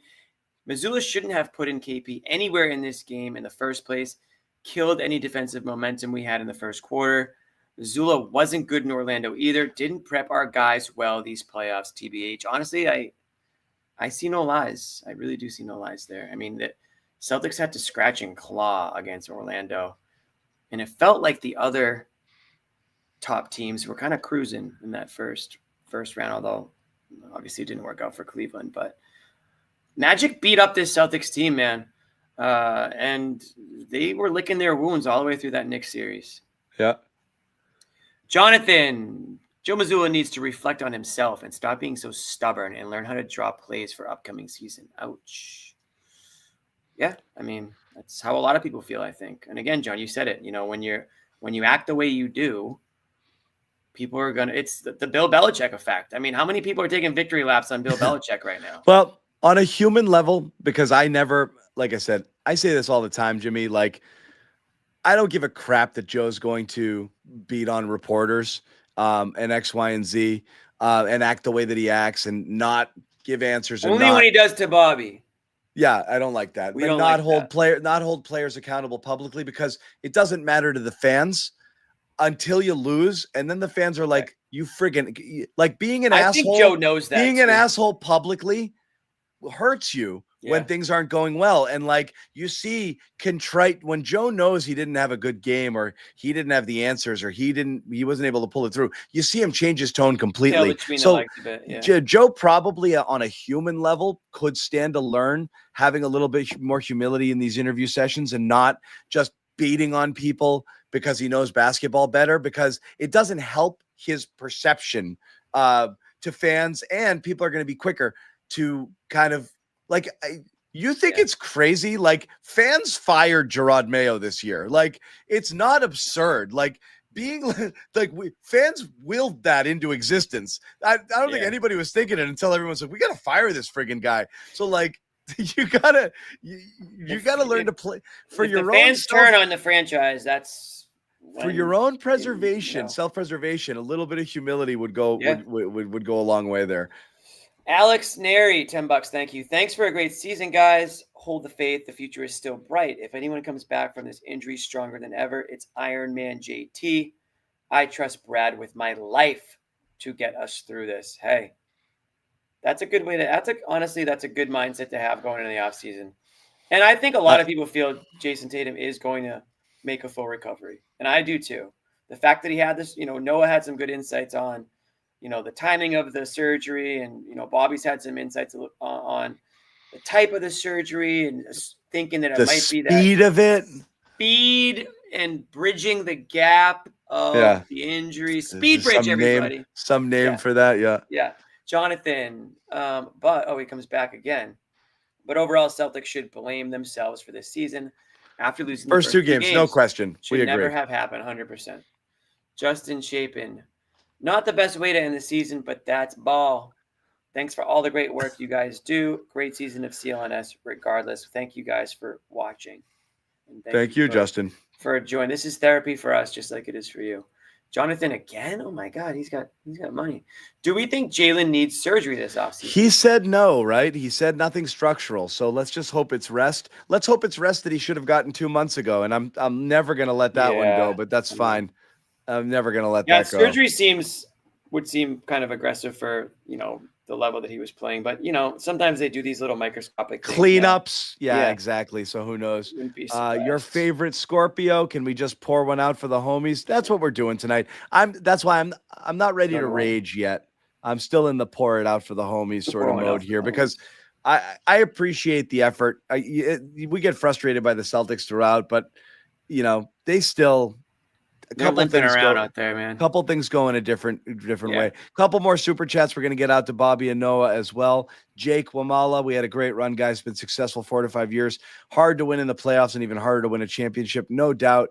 No doubt. They could have come away from this even pre-Holiday and Porzingis with another chip too. Would have been nice, but didn't happen. Tori After Hours, listen to all your post-game episodes this season. Nice. Going to miss you guys this summer. We're not going away. Thanks for everything. What will be your posting schedule over the next few months? So what I will say here, and thank you for watching, is follow all of our socials. Best way to get there. And then subscribe to all of the channels. That's clearly the best. If you subscribe, it's very simple. If you subscribe to our YouTube channel, you will know when we go live. So it's tough to say what the Turn schedule on the is. notifications. Turn them on. Tough to know what the schedule is because we we'll like John said, we'll go once or twice a week, but the breaking news in the offseason it's all over the map. I mean, the Celtics could make a trade starting tomorrow. I'm not saying they will, but if they did, we're going live. So that's the best way to catch our shows. And obviously they get saved and you can catch up with them, after they go live and on the YouTube page. But yeah, Celtics CLNS on Instagram. We post a lot of good clips on there. And just our own personal, I guess, Twitter accounts would link to shows like that too. So. Yep, no doubt about Thanks that. For watching. Waiting for Bobby and Noah to get set up, so we'll just go a couple more here. Bends. Action Benz. No one is turning on Mazzulla. He's been a mediocre coach for 3 years, and he was just given an overwhelming amount of talent. He gets outcoached every single series. Yowza. Damn, tell us how you really feel. Some friggin' heat. Action Ben's also one of the OGs. But really, though, I mean, watching everything, consumes a lot of the Pats content too. Yeah. Tibbs got him. Jimmy, you call it, what's this guy's name? I call it bass rock. You call it bass rock, like slap at the bass, man. But it's bass. It's like bass and rock. It's music. I know. We're music guys. We need someone who knows how to call plays and knows how to adjust. Someone who can bring the best out of them and not relying on Warriors-style ball. I caught you. These two can bring the best out of us, John. We're planning. You're scheming. How's it going, guys? Yeah. Hey, how's it going? How's it going, Noah? I'm so glad you asked. It's going great. Noah just told me. How are you guys doing? Bobby, not every private hope conversation this is- I that hope we this had. is good for air. No, I don't even know what I said. Tell I us. talk to Bobby now. It's like on the record, is what it feels like. You just said it 1 What second did I ago. say? You can say it. I don't even remember. She said she accepted it. Oh, I did. I don't know when that happened, but I said that after game 4, I feel like it was kind of like, damn. But after this game, it was. but after game 5, you I said they were gonna know. win. I stop. Bobby, They used to she's, call me- she's been on the field for like a lot of us It's got hard to caught in the process moment. everything that's happening here. Like We got caught in the moment. We So got wait, caught. what did Noah do? fooled. She said she accepted it. She accepts the Accepted loss. what? the Is it outcome. is it under protest? Yeah. This wasn't what I I, was think- bringing to the show. This is what I said to think- Bobby before we went live. Bobby think it thought was that more, this was Meaning you're okay with it. You've reconciled. Like you're Yeah, I don't have like you're- anger about how the season went. I Me don't neither. have like We're not. We're a little sad, but I think this is how this was going to go for the various reasons throughout. So, like, I don't know how much you guys want to talk about the game, but talk about the vibes No. here. You know, you guys were in there. The game is a disgrace. Yeah. That's all we How- gotta say. But Go the ahead. vibes Yeah. are just Bobby had some crazy lines during the game. That's what I'll say. oh, you can share those since I shared yours. I don't know how these guys reconcile Pull with 'em this, up. and it was No. challenging for all of them, right? None of them know who will be back. all of them expressed their admiration for the teammates and how great it was to play with them and all of that. You definitely felt some resignation that this thing's going to change a lot. And I thought Derrick White's quote was the best, where you're just not going to have the same team next year. You're never going to have this year back. They had a golden opportunity this year.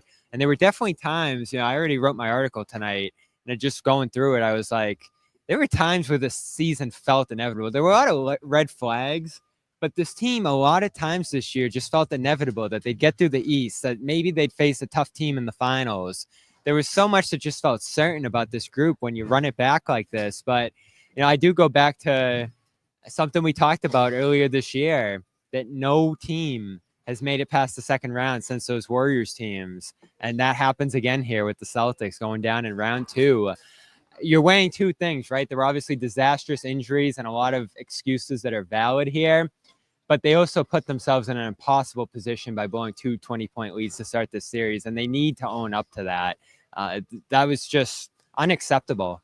And so, I guess there's some resignation. That's the whole series. Happening where it was, Yeah. but the whole series was right there. You said it after game 2. Whoever won that game was going to win. Yeah, the that was series, that and was it the true. one time I was right. I this wish you series. stuck to that. That was your best take. Yeah, well, here's what I'll say. I think there's going to be a lot of discussion over the next few weeks around whether there were warning signs around this team's collapse in the second round. And I think you go back to December and January in that 5-week period where they weren't consistent.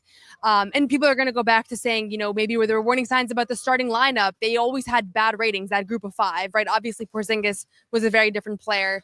I'll process it all and think about it and rewatch some of the stuff that went down in this past, 10 days. But truly, and I asked Joe this, post game, but I truly don't think that this team was inherently destined to not win the championship this season, or they just didn't have it, or there were signs that we could have said, because of X, Y, and Z, like they weren't going to get it done. I'm sure a lot of people are going to disagree with me on that because this wasn't a perfect year. I probably disagree. You'll probably disagree with me on that. But I think at the end of the day, like, you look at the 4 teams that are left, 5 teams that are left, they all had terrible moments, except for the Thunder. But they all had moments where it was like they did not look like they were going to end up in the conference finals. The Knicks had a million signs pointing to it, right? The Pacers started the year awful the first few months.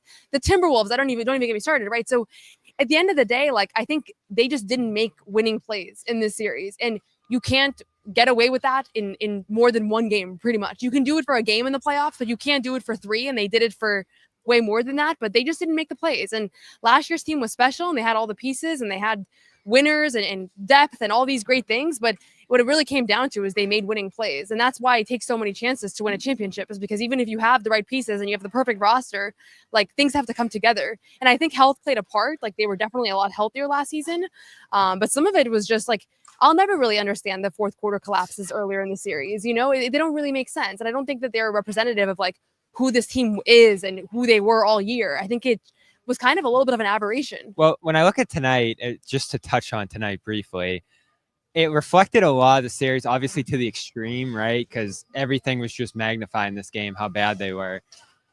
They could never get to the paint in this series. Maybe in that game 5, they did a better job pushing the pace and getting out and running and beating the Knicks there. But when the Knicks were set, they just had no access to the paint. And you saw early the tough 2-pointers they took, the way they turned the ball over by trying to force the issue.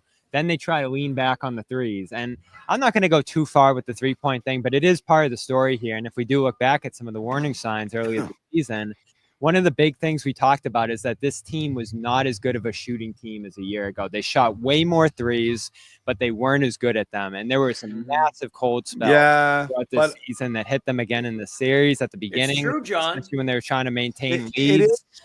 It is for the season, but from the second half of the season on, they shot about the same clip that they did for the entirety of the season before. And entering tonight, they were shooting 36% for the playoffs. Yeah, but what were they last year? Like a 40% three-point shooting team? In the playoffs? No, in the regular season. I don't know 40, but I think the reality is, like, you look at games 1 and 2, the big story was the 25 out of 100 threes. Like, that's where they lost the series, right? It was in those first 2 games. They had no business losing those games. At that point, they had Tatum, they had everybody. And I don't think the 3-point shooting is why they lost. And I'm not saying it's why they lost. I'm saying they couldn't lean back on it when they couldn't do other things. And in this series, you couldn't get to the rim. You couldn't rebound in key spots. Rebounding was crazy. Your ball control fell apart. in key situations, all the margin things Joe talks about. And so every time those things started to fall apart, I just saw them trying to save themselves with threes. And this game, again, the percentage just kept getting lower and lower and lower as the game went on. I'm not going to sit here and say they lost the season or they lost the series because they shot too many threes here. But I'm just saying that they couldn't lean back on that the way they could last year. And they didn't have, especially without Porzingis, that curveball, that other option, that other thing that they could get to here. And obviously they didn't last postseason either. But again, you just had such a high level of shooting, such a prolific offense last year for so much of that run that, you didn't have to get into some of that other stuff as much there. And obviously you face much more resistance even through the first 2 rounds of this postseason than you did for much of last postseason. Yeah, and I thought tonight was a perfect case study. And, I don't really care too much about this game, but obviously, it is why they're in this position, right? They could have forced the game 7 here. Like, they got open threes, but they did not get good threes. There was no rhythm. There was no flow to their offense. That's the one thing that the advanced analytics don't take into account when you look at, like, closeouts or open threes or 3 feet of space. It's a big part of the series. They took bad shots. They were never able to create any sort of flow. And it was kind of astonishing just because this was ultimately the same exact roster that looked really phenomenal on offense 2 nights ago. And it just kind of representative of why you have to kind of account for having some of these games. Like, you have to, in a 7-game series, you have to account for, you might just have a dud night like this one. And this was the dud, but they had no margin of error after the way the things started. So I'll keep pointing back to those early games because they put themselves in a hole where now you have to be perfect. Now you have to shoot really well the rest of the way. And they did not have it. And I also think, like, from a health standpoint, I know Jaylen maintained to us entering this round that he was at 100%, but like, it didn't help that Tatum was out and also struggling, but also Jaylen did not have his usual burst and explosion. And I can only hope that he gets that back next year and that whatever he's dealing with, which I don't know if we'll ever really know exactly the details. Maybe we will. But I can only hope that he's able to return back to that. I was form. hoping to get a greater outlook on his health. He didn't give much of one tonight. Well, did you guys ask whether surgery or anything? He said needs he's to be not going done? to talk about it right now, but they're going Bobby to asked figure him. some stuff out. Okay, I wasn't sure what that was in response to because I missed the question. Speaking of maybe never knowing what the hell's going on with somebody, Kristaps Porzingis again continues to be one of the most baffling things I've ever seen in my life.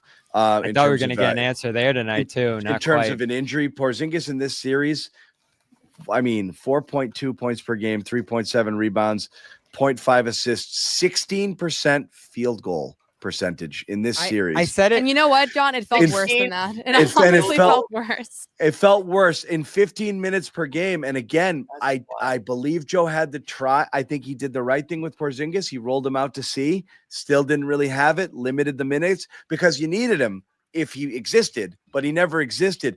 And listening to him talk after the game, we're going to play it right now. Or just I was reading the quotes. I want to hear it. He's like, not sure. When Noah says the other day, like, guys, we shouldn't joke about this because we don't know like how messed up he is. Like, he doesn't know right now. So here's Porzingis talking about like what's going on with him. It's kind of go out like this, a team, a proud team, a championship team, to kind of not give your best when you needed to. Yeah, extremely tough night for us. Felt like nothing was going our way, and just the game was easy for them.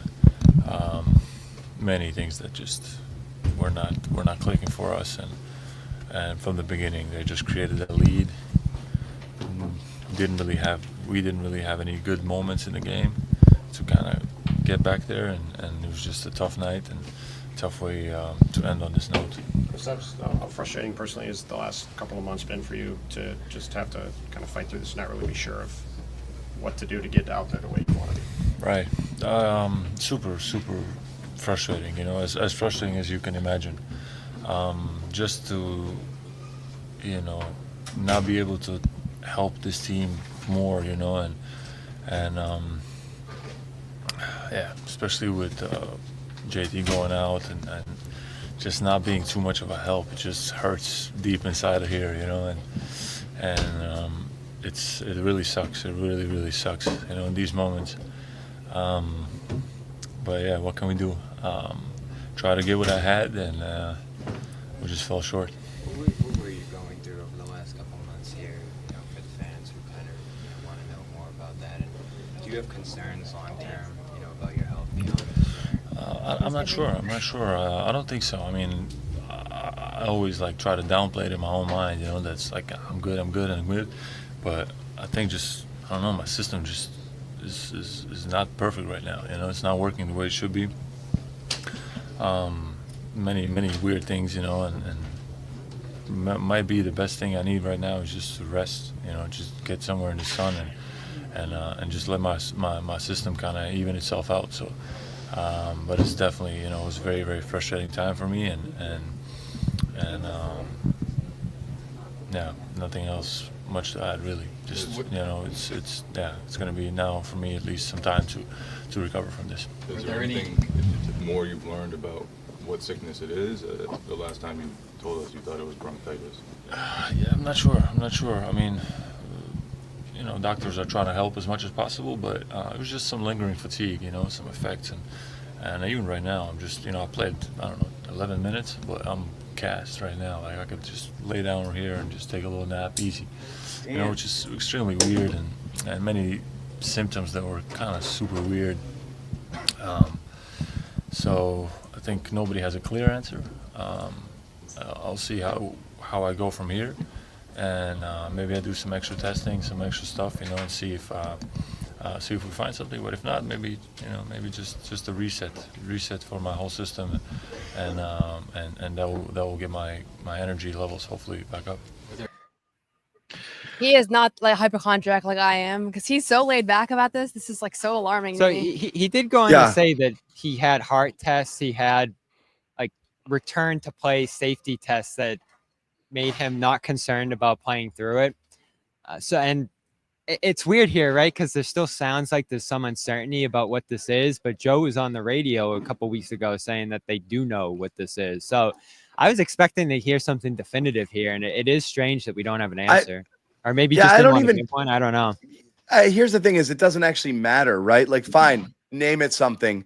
Like, if he's going to be fine eventually, that's not a big deal. If he's going to be not fine, it is a big deal. People seem to be obsessed with like, why don't they just tell us it's long COVID? Who freaking cares? He's sick. He couldn't play well. That's what mattered, and that's what was weird. Like, I don't need to know what the name of the illness is, John, to know. But I agree, and I am too. What's most perplexing is, like I said, is he couldn't look like himself for even 30 seconds at any point in time. I told that. That's what was crazy. Like last year, he played with basically a foot dangling off, and he was effective.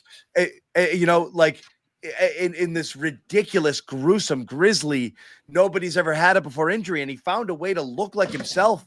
In that game was one of the most, you want to talk about magical, Bobby, you want to bring that word back. That KP return to action was magical, legitimately. That was the most magical thing I've ever seen. Not Luke Cornett 10 points magical. I was just going to go there, John. This is a guy who has thrived in returning from things and playing through things.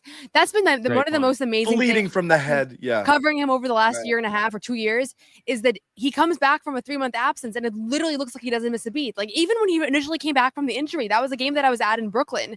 From the illness, he comes back in mid-March. Yeah, he was awesome. And so to see that he was never for one stint able to put something together that was impactful through this illness, I do think there was a psychological component. Without a doubt, he's going through something physically, but whatever he was going through physically, he wasn't able to get through one mentally. Move tonight where he made a great post move, got in position to just go right up and then turn back, twisted himself into a pretzel again, and the play was missing over. Layups, missing free throws. Like I think it was a combination of the fatigue and the just not having the playoff physicality. I also think that again, there are still questions about him in the playoffs. Like I don't know that some of what we saw in Orlando. I don't know that was all the illness. Right? I don't think it was. Maybe and I don't know. There's a lot of different layers to this. There's a lot of things going on. I think the most important thing, like you said, is his health, and like I really hope that he's able to get to the bottom of this, because there are thousands of people in America that are battling illnesses that don't know what they are and never get answers and just deal with that. And I hope that doesn't become his reality and that he's able to get some resolution. But I think that this was a confluence of both the illness and some mental barrier that he was not able to push through, and just the physicality of the playoffs in New York doing a good job on him. But just it was really unfortunate. And if you have to boil it down to like what was the number one thing of this playoffs that was surprising, unfortunately, we couldn't. But really that's the thing. So, and that's why I don't like. I push back on the hatred. Like it's not like, guys, if he's really, really sick, we find out something later, we're gonna feel bad that we said mean things about him. It's that he's been a warrior. He's come back from stuff. Yeah. He played through something where every doctor and trainer was like, do not play. And he's Yeah, all the like, people nah, I'm around going to him. play. And he did it. And he was great. So, I mean, come on. Like, that's And it was tough. something I said all year, John. I Yeah. felt like they needed him this year. I didn't think they were going to be able to do it without him again. They effectively had to play the series without him. That was not him out there. And maybe this is hyperbole, but I feel like he was 5% of himself in No, the literally, series. yeah. Like, he was that bad. That was He the most that slow. compromised I've ever seen a star player look, or like a player. Normally, you see a guy that's like half of like Jaylen. There was moments where even in the regular season, it was like, okay, he's a shell of himself, but there's still something about it that's Jaylen. This He was went like from just unrecognizable. It was really borderline astonishing. all-star to the worst player in the NBA. Like, I mean, it's unbelievable. Never seen anything like And you that. know, So what bums me out more than anything about this loss and this series is that this is unfortunately what I think a lot of Celtics fans are going to remember about his time here. There were the great moments, and it felt like those were going to stick, and that was going to define his tenure here. The finals game you mentioned, John, the band, like you talk about like a popularity rating or like a political like approval rating. His was at like 95% when that bandage went on his head, and he was out there at TD Garden waving around, and that was just less than a month ago. And now, we've had to talk to a lot of fans here who are frustrated, John, and I liked your point the other day that you made on that topic. I completely agree with it.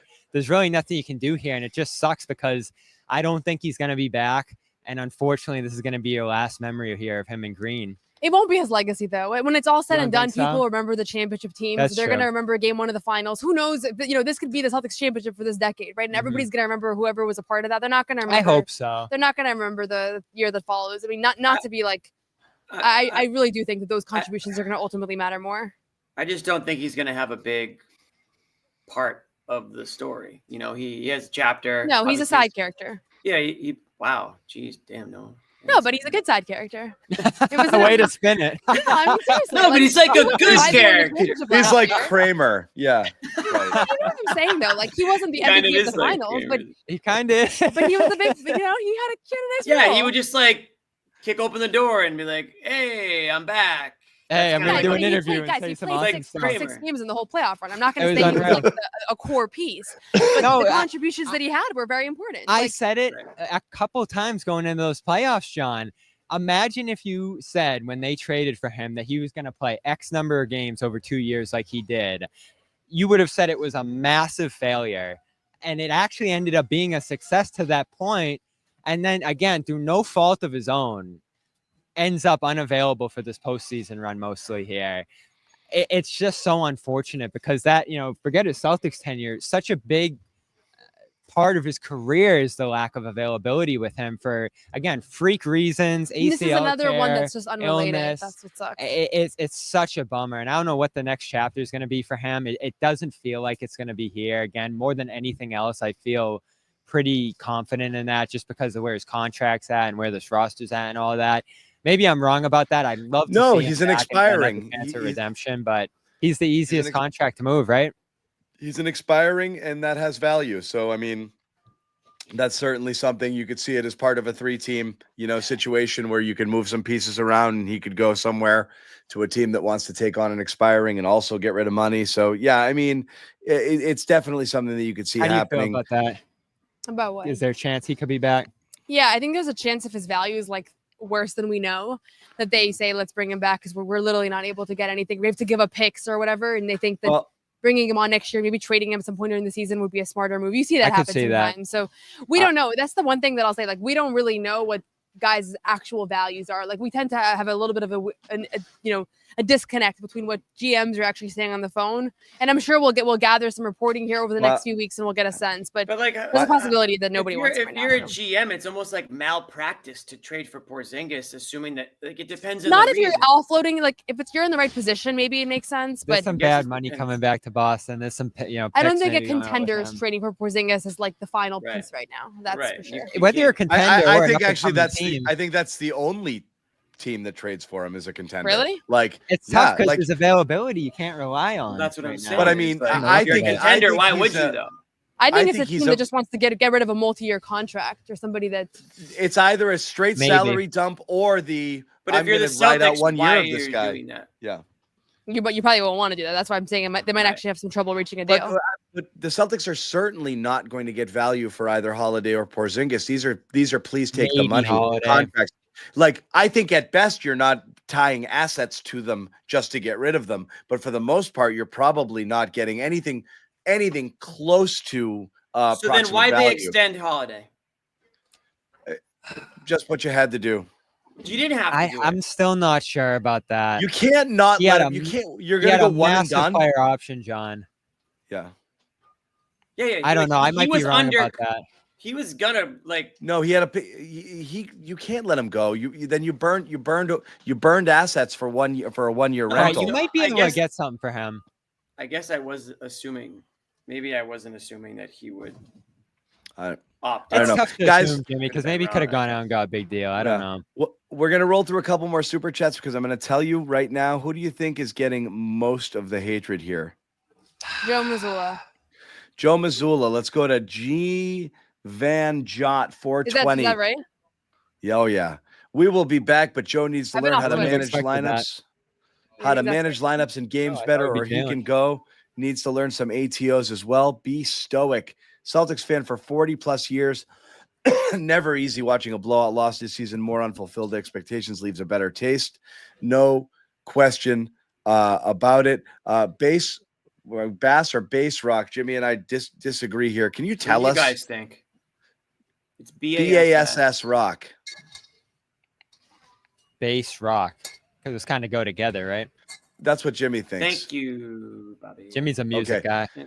John, I agree with That's you what I almost said, too. 95% of every live Garden Report, but come on, only 3 plays, no adjustments, and FYI, there's been teams that won just on talent, and we are one of them that did. I defended Mazzulla. I took the it's the first person everyone's going to blame, but probably the least of the reasons why they lost this series, even though he didn't have a great series. But that was my take earlier on the Mazzulla stuff, though he was far from perfect. Yeah, to me, the playoffs were tough. I don't know what happened. They got tighter rotation-wise. Their play calling flattened out quite a bit. There were some late game disasters, both in the Orlando series and in this one, in terms of late game play calling that were, they couldn't even get a shot off in a couple of those instances. I went on my big Mazzulla rant the other day, so I don't have too much more to add to that because he made the adjustments for game 5 that I liked. I like starting Luke in this one. Maybe got to Pritchard a little bit too late, but then Pritchard didn't really do anything in this game. So those 2 role guys, as we talked about, weren't saving you in this one. I don't think coaching could have saved you in this one either. There was just nothing there in this game specifically, but those first 2 games were on him. I didn't love the, we can just make shots and everything's fine thing that he did after game 1, because that was after game 1, right? Same collapse happens in game 2, essentially there. Quicker with the timeouts later in the series. The timeout's not as big of a thing for me, but I can just point to a lot of things on this run that Joe didn't do well. The reliance on the 3 that I'll go back to there that I mentioned earlier. I'm not going to kill him. I thought he had a good regular season, and that's part of what confuses Is and frustrates Mazzulla me. the reason they lost this series, or is Mazzulla the reason Absolutely. that he's the reason they lost this series? Absolutely. Yeah. I No. thought they completely mismanaged the first 2 games, and he didn't step in any functional way. Huh. It would take, I think this is just a difference in philosophy. It would take so much for a coach to do for me to ever think that the coach is the reason that The a coach series is not worth lost. 20 points.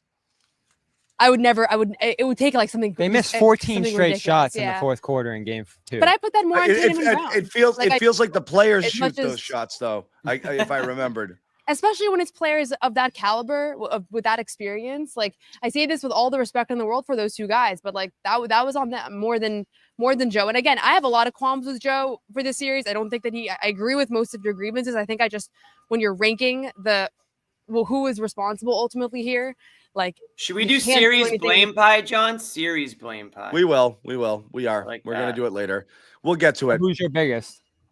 I mean, probably Wait, you're Porzingis. Bobby. We're going to do it later. I just said. Bobby, we're doing. We blame literally just pie. said we're going to do it later. You asked me mine. Wilson Pilot. Maybe we should just do it now. Preview for next year's Celtics. If it is, though, at least we'll get more JD Davison.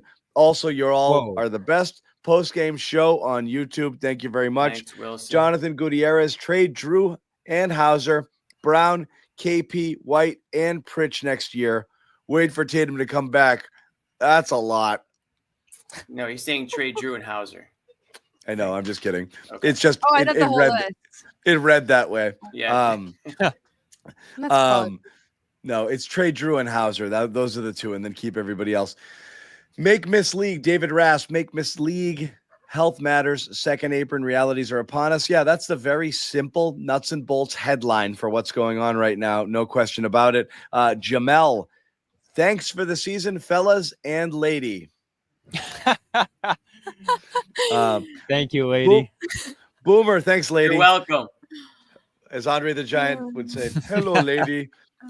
Love you guys. Always Boomer look forward to rage. hear your takes and laughing with y'all. You guys make the losses feel a lot better. Aw. Thank you, Boomer Rage. I mean, these fans, they needed us the way they used to in this series. Someone These, just like, said the it. old days. 2021 CLNS is back. Someone said that earlier. For 2023. This Yeah. I said it so many times this year. Didn't this Bubble. year feel like 2023? Yeah. So many parts of it, Yeah. especially this was like the Miami series all over again, it felt like. And we were actually going back and forth a little bit. I was like, is this the worst we've ever seen this core play together in this game here?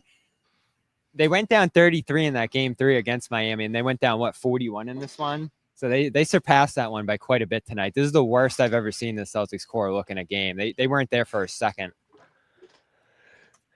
Yeah, bad. The The way it piled on was just out of this Yeah. world. The amazing Sumik. thing about this game was that there was truly not a positive moment. Porzingis said it afterwards, but he was like, we didn't have a good second. And I think that Oh, Whoa. we got some equipment crashing and Apologies. burning here. We'll do it live. sorry. I'm gonna You shake need a his moment to hand. collect yourself, or you back? No, No, we're it was good. my fault. I kicked out my foot and No, we got too Apologies. excited and kicked some All right. tripod. Damn it, Amit. All right, well, we get settled again. Couple more super chats. Be stoic, jumping back in as well. Hope podcast, drink some highballs, and forget about 3 balls. Enjoy your summer podcast till next year. Like I said, we're not going anywhere. We'll still have many more Garden Reports We're gonna be throughout back the tomorrow. There's offseason. exit interviews tomorrow. Exit interviews and another post-mortem from us tomorrow. So you'll get more. Miles Orduña, the truth is we're small and not very athletic. Without Tatum and Porzingis, there's no hiding it when we're not hot from 3. I see no lies. Yeah, I mean, Look, right there. they got exposed athletically in these 2 series too, wouldn't you say? And we said all year they're not an athletic team, and when they play up against teams that are, that is a little bit of their kryptonite. And so You think that was part of this? I don't look at the Knicks as like, oh my god, they're this super especially athletic with team, the Celtics legs. Yeah. When they started running, you the could see Celtics their really legs dying crumbled. in the 4th quarter too. Yeah, Yeah. of a lot of these games. Physicality bothered them. The OG thing was a factor. Physicality, here, the man. Robinson thing. physicality Yeah, is the issue. They got beat up. Yeah. That Knicks defense though was great. I Today they am were- going to do the Knicks credit thing because You gotta that do team is polish way better than I thought. The Knicks. Yeah, Oh, today for they. sure. I mean, this they is did- the they most did- wrong I've ever been in my career by far. Wow. Bobby, that's saying a And lot. that's buddy. a long list. Hey, I was right sometimes too. I know. Sure you are. Sure. Sure you were. Well, we'll pull We'll go up with the tape. that. Like We'll go with that. hey Bailey, roll the tape of when Bobby was Roll right. Bobby's takes. The takes. It's like it's just a static image not found. Jamaican on. boy, John. I know you don't want You the got to KP do it in a slander. Jamaican accent. Yeah, I don't want to. Oh, Yeah, that's that's It's probably kind of not- racist. literally. I don't like, want to do it, John. but I don't care. Since Not Rob Williams, fun. It's not I have fun. no Don't let Jimmy lead Oh, you there. Jimmy's All going right, to do Noah it. I have do no tolerance for injury-prone players, especially in playoffs. Don't bring back Uh-oh. 2 years in a row. Third time is the charm. I mean, that's the thing, right? Like, you can't have a super team now. There's going to be a lot of conversations about who should stay, who should go. You have to keep the most necessary players here. Like, to me, Porzingis, obviously a little bit of a luxury with the availability thing here the last couple of years. Holiday, bit of a luxury because you have Derrick Here's White. why Porzingis is not a luxury, because Al Horford is 140 years old and Luke Cornett's not a true. starting center. But if you have a 30 million center who plays And- 40 games, it's And like having if none you there. don't, and Al Horford might cost you $5 for every dollar as well. So Yeah. just bringing him back for a veteran minimum is a $50 million deal. So you got to figure out who's playing for you here. You want to just slide your can't- third center over to first center? You You do you still want to do that? I'm gonna have to Crown think Luke about the it. starting center. Speaking of being wrong, do we want to just revisit the Lucas as starting Hey, center take from prisoner of the 48 moment hours ago? moment. It's hard to draw much about anybody from He this was game, honestly. okay. He just couldn't save them. That's why he's on the bench, and that's why bench players. That's why this was going to be a hard game. Hey, don't get You me can't- started with Pritchard. I know I was preemptively defending you because I knew But what was coming everybody next. does it. But that's why they're on the bench. If they were awesome every night, they wouldn't be bench players. That's Hey, how the it starters, works with the those starters guys. that start every night also didn't bring much today. Derrick White was a minus 45. There's no question. They weren't. Yeah. Was he really? Yeah. Minus I turned off the 45. box score at one point. I was like, I don't need to keep looking. I at thought this. his game was among the Celtics who played. Oh, he probably okay, had the though. best game of any Celtic, Yeah. which is crazy to say. Yeah, it So wasn't He his just best, didn't but give up. the numbers were The brutal, numbers- and he was trying. Teammates He was failed. trying. He was trying. He That was play really where they trying. gave up in the second and watched the guy shoot the three, he actually got back out there and stole the ball, and he got stuffed the other way. But it was like, He man, did. that guy's the only one trying. Yep, he did. Shakalaka Mecca Leka. Trade Holiday and expand JD role. It's gotta JD? happen at some point. Yeah. Noah's burner. Speaking Even, of crazy, even I don't say stuff like that. Okay, I Some wanted, of Pors- the JD comments, I'm like, I wanted a temperature check with you. If Noah's not in on Poor's that, I illness think we're might not good. phase contenders. I'm to trade all in for on him. giving JD another run next year, but we have to see him on the floor first before we say anything about his potential role. We haven't seen him playing that yet. Jeevan Jot 420 from Canada. At the end of the day, the only thing I really care about is JT coming back healthy. Nothing else matters. Healthy JT can carry Joe to the Hall of Fame. Give JT his flowers. No doubt about that. I want to throw down a couple more here. Ryan Smitty, again, we just need to make the playoffs in the East next season. Not a hard assignment. JT comes back from his steamboat surgery from the games that actually matter. Should be able to make Does that another mean? run. It's just having fun with the speed bridge that nobody knew existed until 2 days ago. Everybody loves the speed bridge right now. It's the biggest word in the country. Solid. Yeah. You guys are our We've- Speed Bridge insiders. You guys are You like are. leading the charge on Speed Bridge stuff. So Solonomics, Nick's got the perfect storm of things going wrong with the Celtics, Pacers in 5. Thanks for the great season, guys. Love tuning in after every game.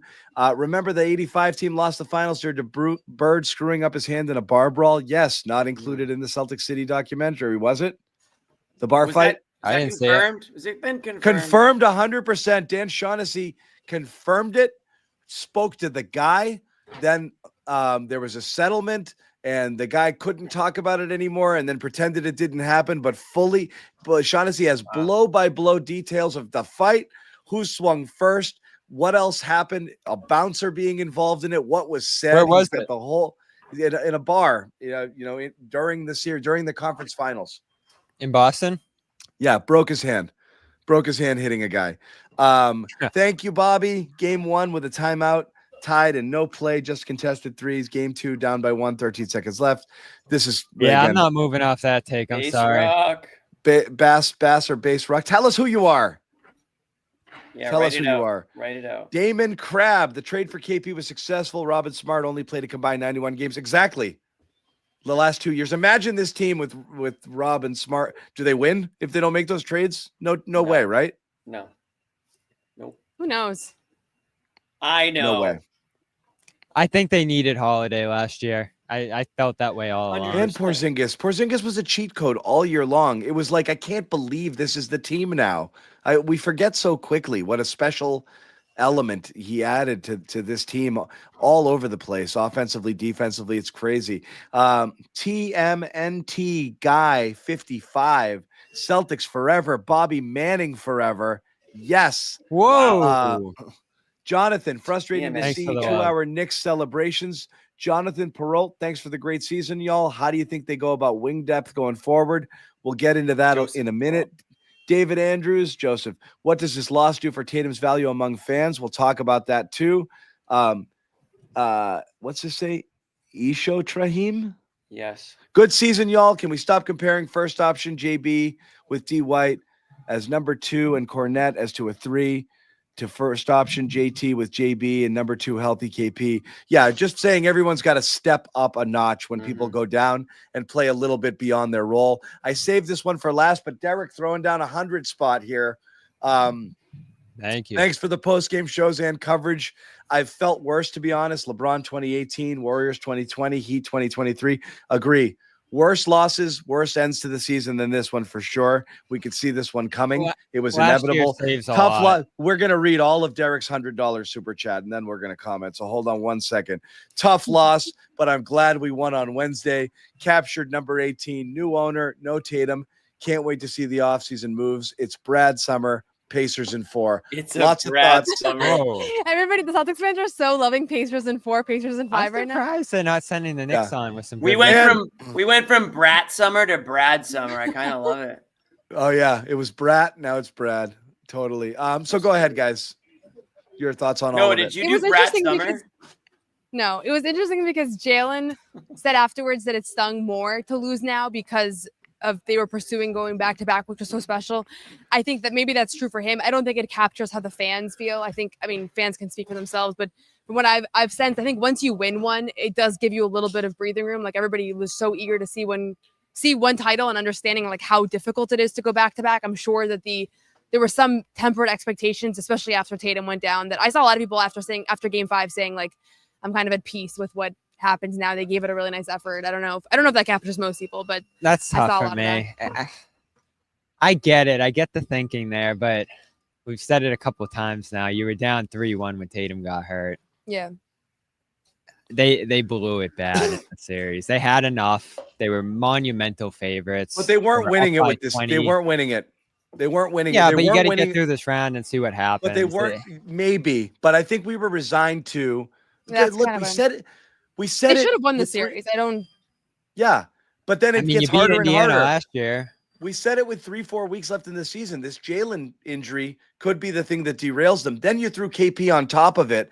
Even if Tatum doesn't get hurt, they were a mess. They were a mess. You know, even before Tatum, as Jimmy said, down 3-1, and Brown physically limited, and KP was useless. Like that, I don't think they had the horses this year. I think fans and you can go further down the list. It. Like the JB thing was ominous. The KP thing that started in March, then you're like, whoa, this is weird. Holiday was beat up for a lot this year. That he was tremendous in the playoffs. He turned it around big time. And then you go into the bench guys like Hauser was not there and not right for a lot of this year, and then gets hurt in this round. Xavier Tillman just disappeared from November on. Do you think Holiday was tremendous in the playoffs? I think so. Maybe not his usual self, but he gave you a lot. Even tonight, I thought he was one of their more fierce competitors in those early minutes. He did what he could, I thought. The defense on Towns, the defense on Paolo last series. He got hurt, though. Yeah, I don't know how much the injury limited him. I thought defensively he was awesome, but I feel like he has another gear offensively that he was able to get to in last postseason, and he wasn't able to get there this year. I think that's part of the story. They probably needed him twice as bad as they did last year, which was the bummer. Like tonight, they needed him to have a big night. I don't think he has that other gear offensively anymore, and that's another reason he's probably a bit of a luxury now. Yeah, I don't know. You're going to be worse without Drew Holiday. You're just going to cost. You're going to be worse without all these guys. Holiday, yeah, steady, man. That's what you need in the playoffs. Steady. Yeah, like guys, let's not say get rid of these. Getting rid of these guys means just not having them. It doesn't mean trading them for things that are going to be better. People have to understand what this means. Like when you're getting rid of Holiday and or Porzingis, you're just simply no longer having those players. You're not replacing them with better players. So you're going to be worse for not having Holiday, even if he's 90% of what he was last year and 80% of what he was 2 years ago next year. It's still a really good basketball player that makes your team better. So I don't know why people are like, get rid of him, got to trade this guy. It's going to make you worse. They just have to. And, there was probably some debate. There was probably some leeway if you win a championship here, right? But you lose in the second round and you don't have Tatum for most, if not all of next year. You got to get below that second apron line. You got to get below that tax line. That's going to hurt. It's going to hurt bad. Yep. A couple more super chats came in while we were talking. With good times come from Must31. With good times come the bad. Thank you, CLNS crew, for always being there. Thank you so much. TMNT guy 55 again. I met Ninja Turtle guy. I met Noah in Faneuil Hall before playoffs. They called security on me because she was a celebrity. LOL. Does that sound well? No, you had security. I have no idea what this is about. Sounds like you called security on the poor guy. I did not call security. Your Probably favorite did. Scorpio wants to know, will John finally eat a vegan brownie? Only by accident. But yeah. I had some great vegan brownies this week.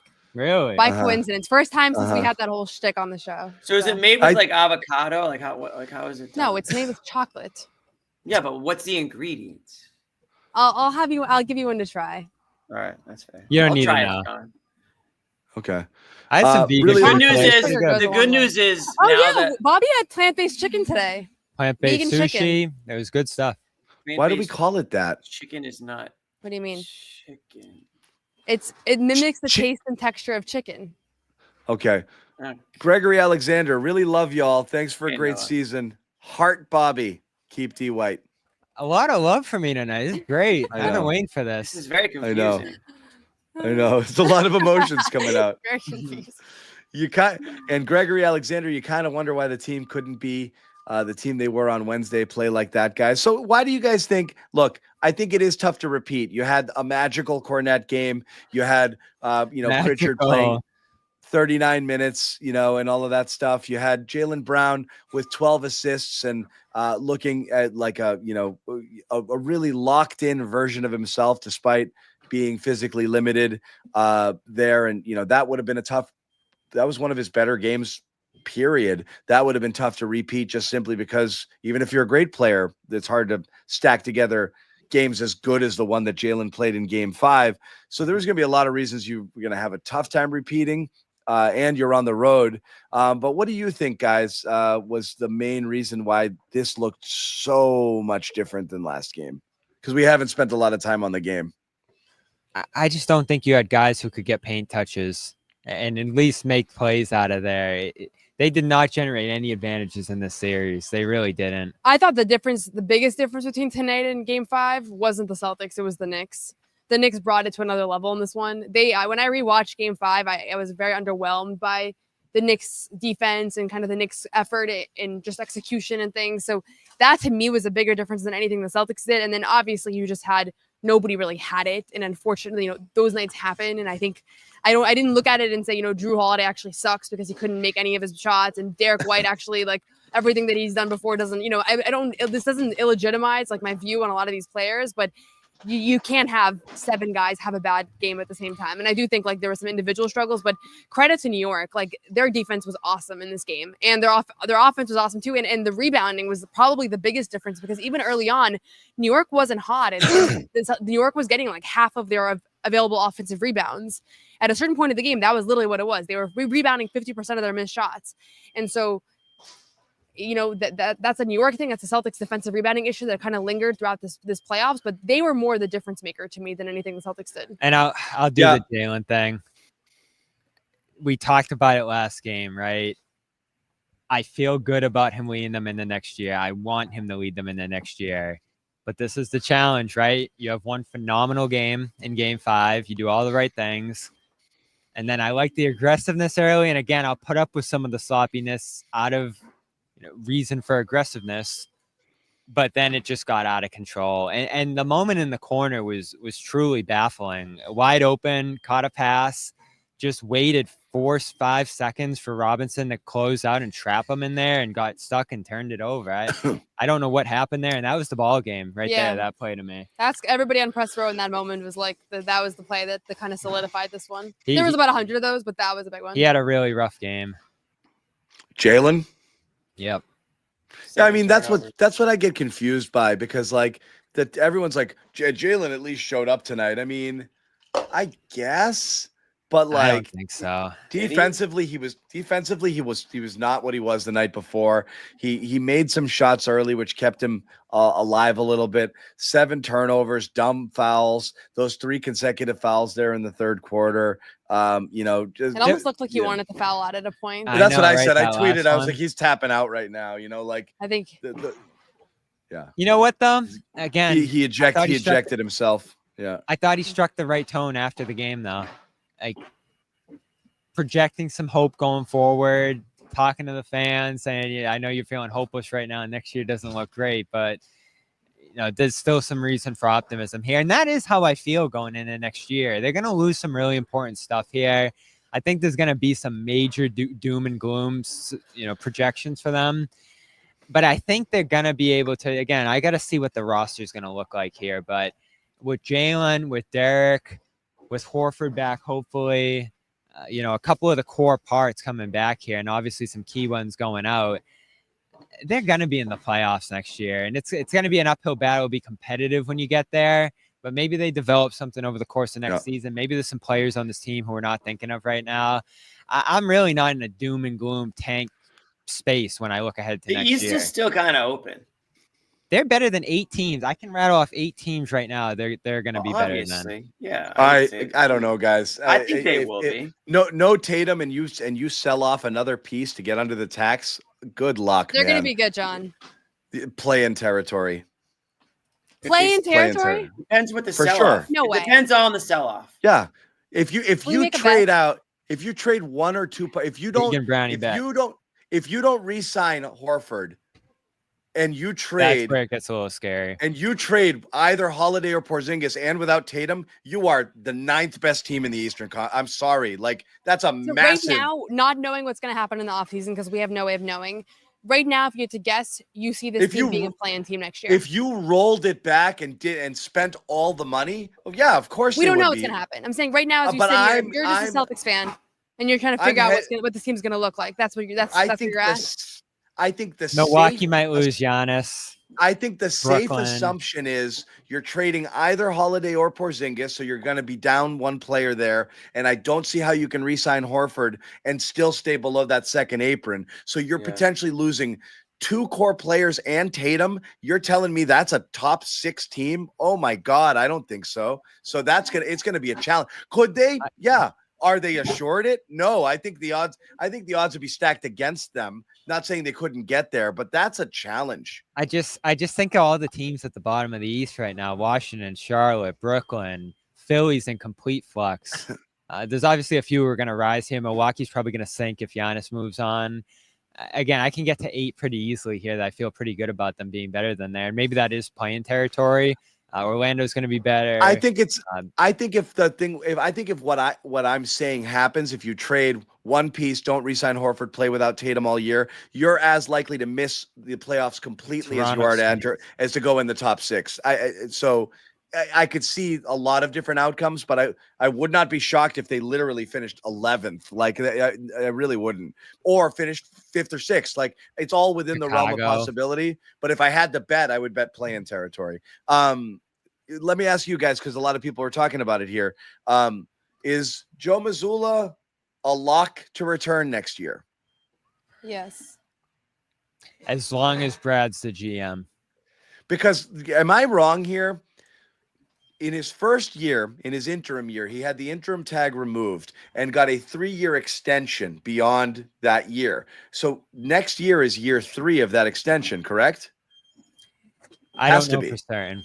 Year 1, he wins the title. Year 2, if the reporting was correct, because Shams reported it back then, he got a 3-year extension in February of his first year as an interim. Yep, that makes sense. So that if that's correct, that means next year is his contract year, which means they have to sign him or they have to extend him or fire him this offseason. Which one happens? You're not going into the season with him as a lame duck coach, most likely. Unless we're wrong and there's a year on top of that, in which case there's no decision to be made. But if this is the last year of his contract, you have a decision to make right away. Yeah, I'm extending him. I think he's one of the best coaches in the league. You can just extend a coach. It means absolutely nothing. So, yeah, go ahead. Extend him. You can if you've got a $280 million tax bill and you're a new owner and you don't want to just frivolously throw away money on a guy that you're not certain you want around. Are they guaranteed? I mean, are they all? We don't know the terms of the deal, though. You think he's one of the best coaches in the league, but then you really 3-14 on him. So you're just disappointed in his performance. I'm just disappointed because of how much respect you have for him. Well, again, a lot of the frustration I had with the series from him was you developed. Noah's good at telling us what we actually mean. I'm asking. You did all but you're good at that. Things. What you meant to say was.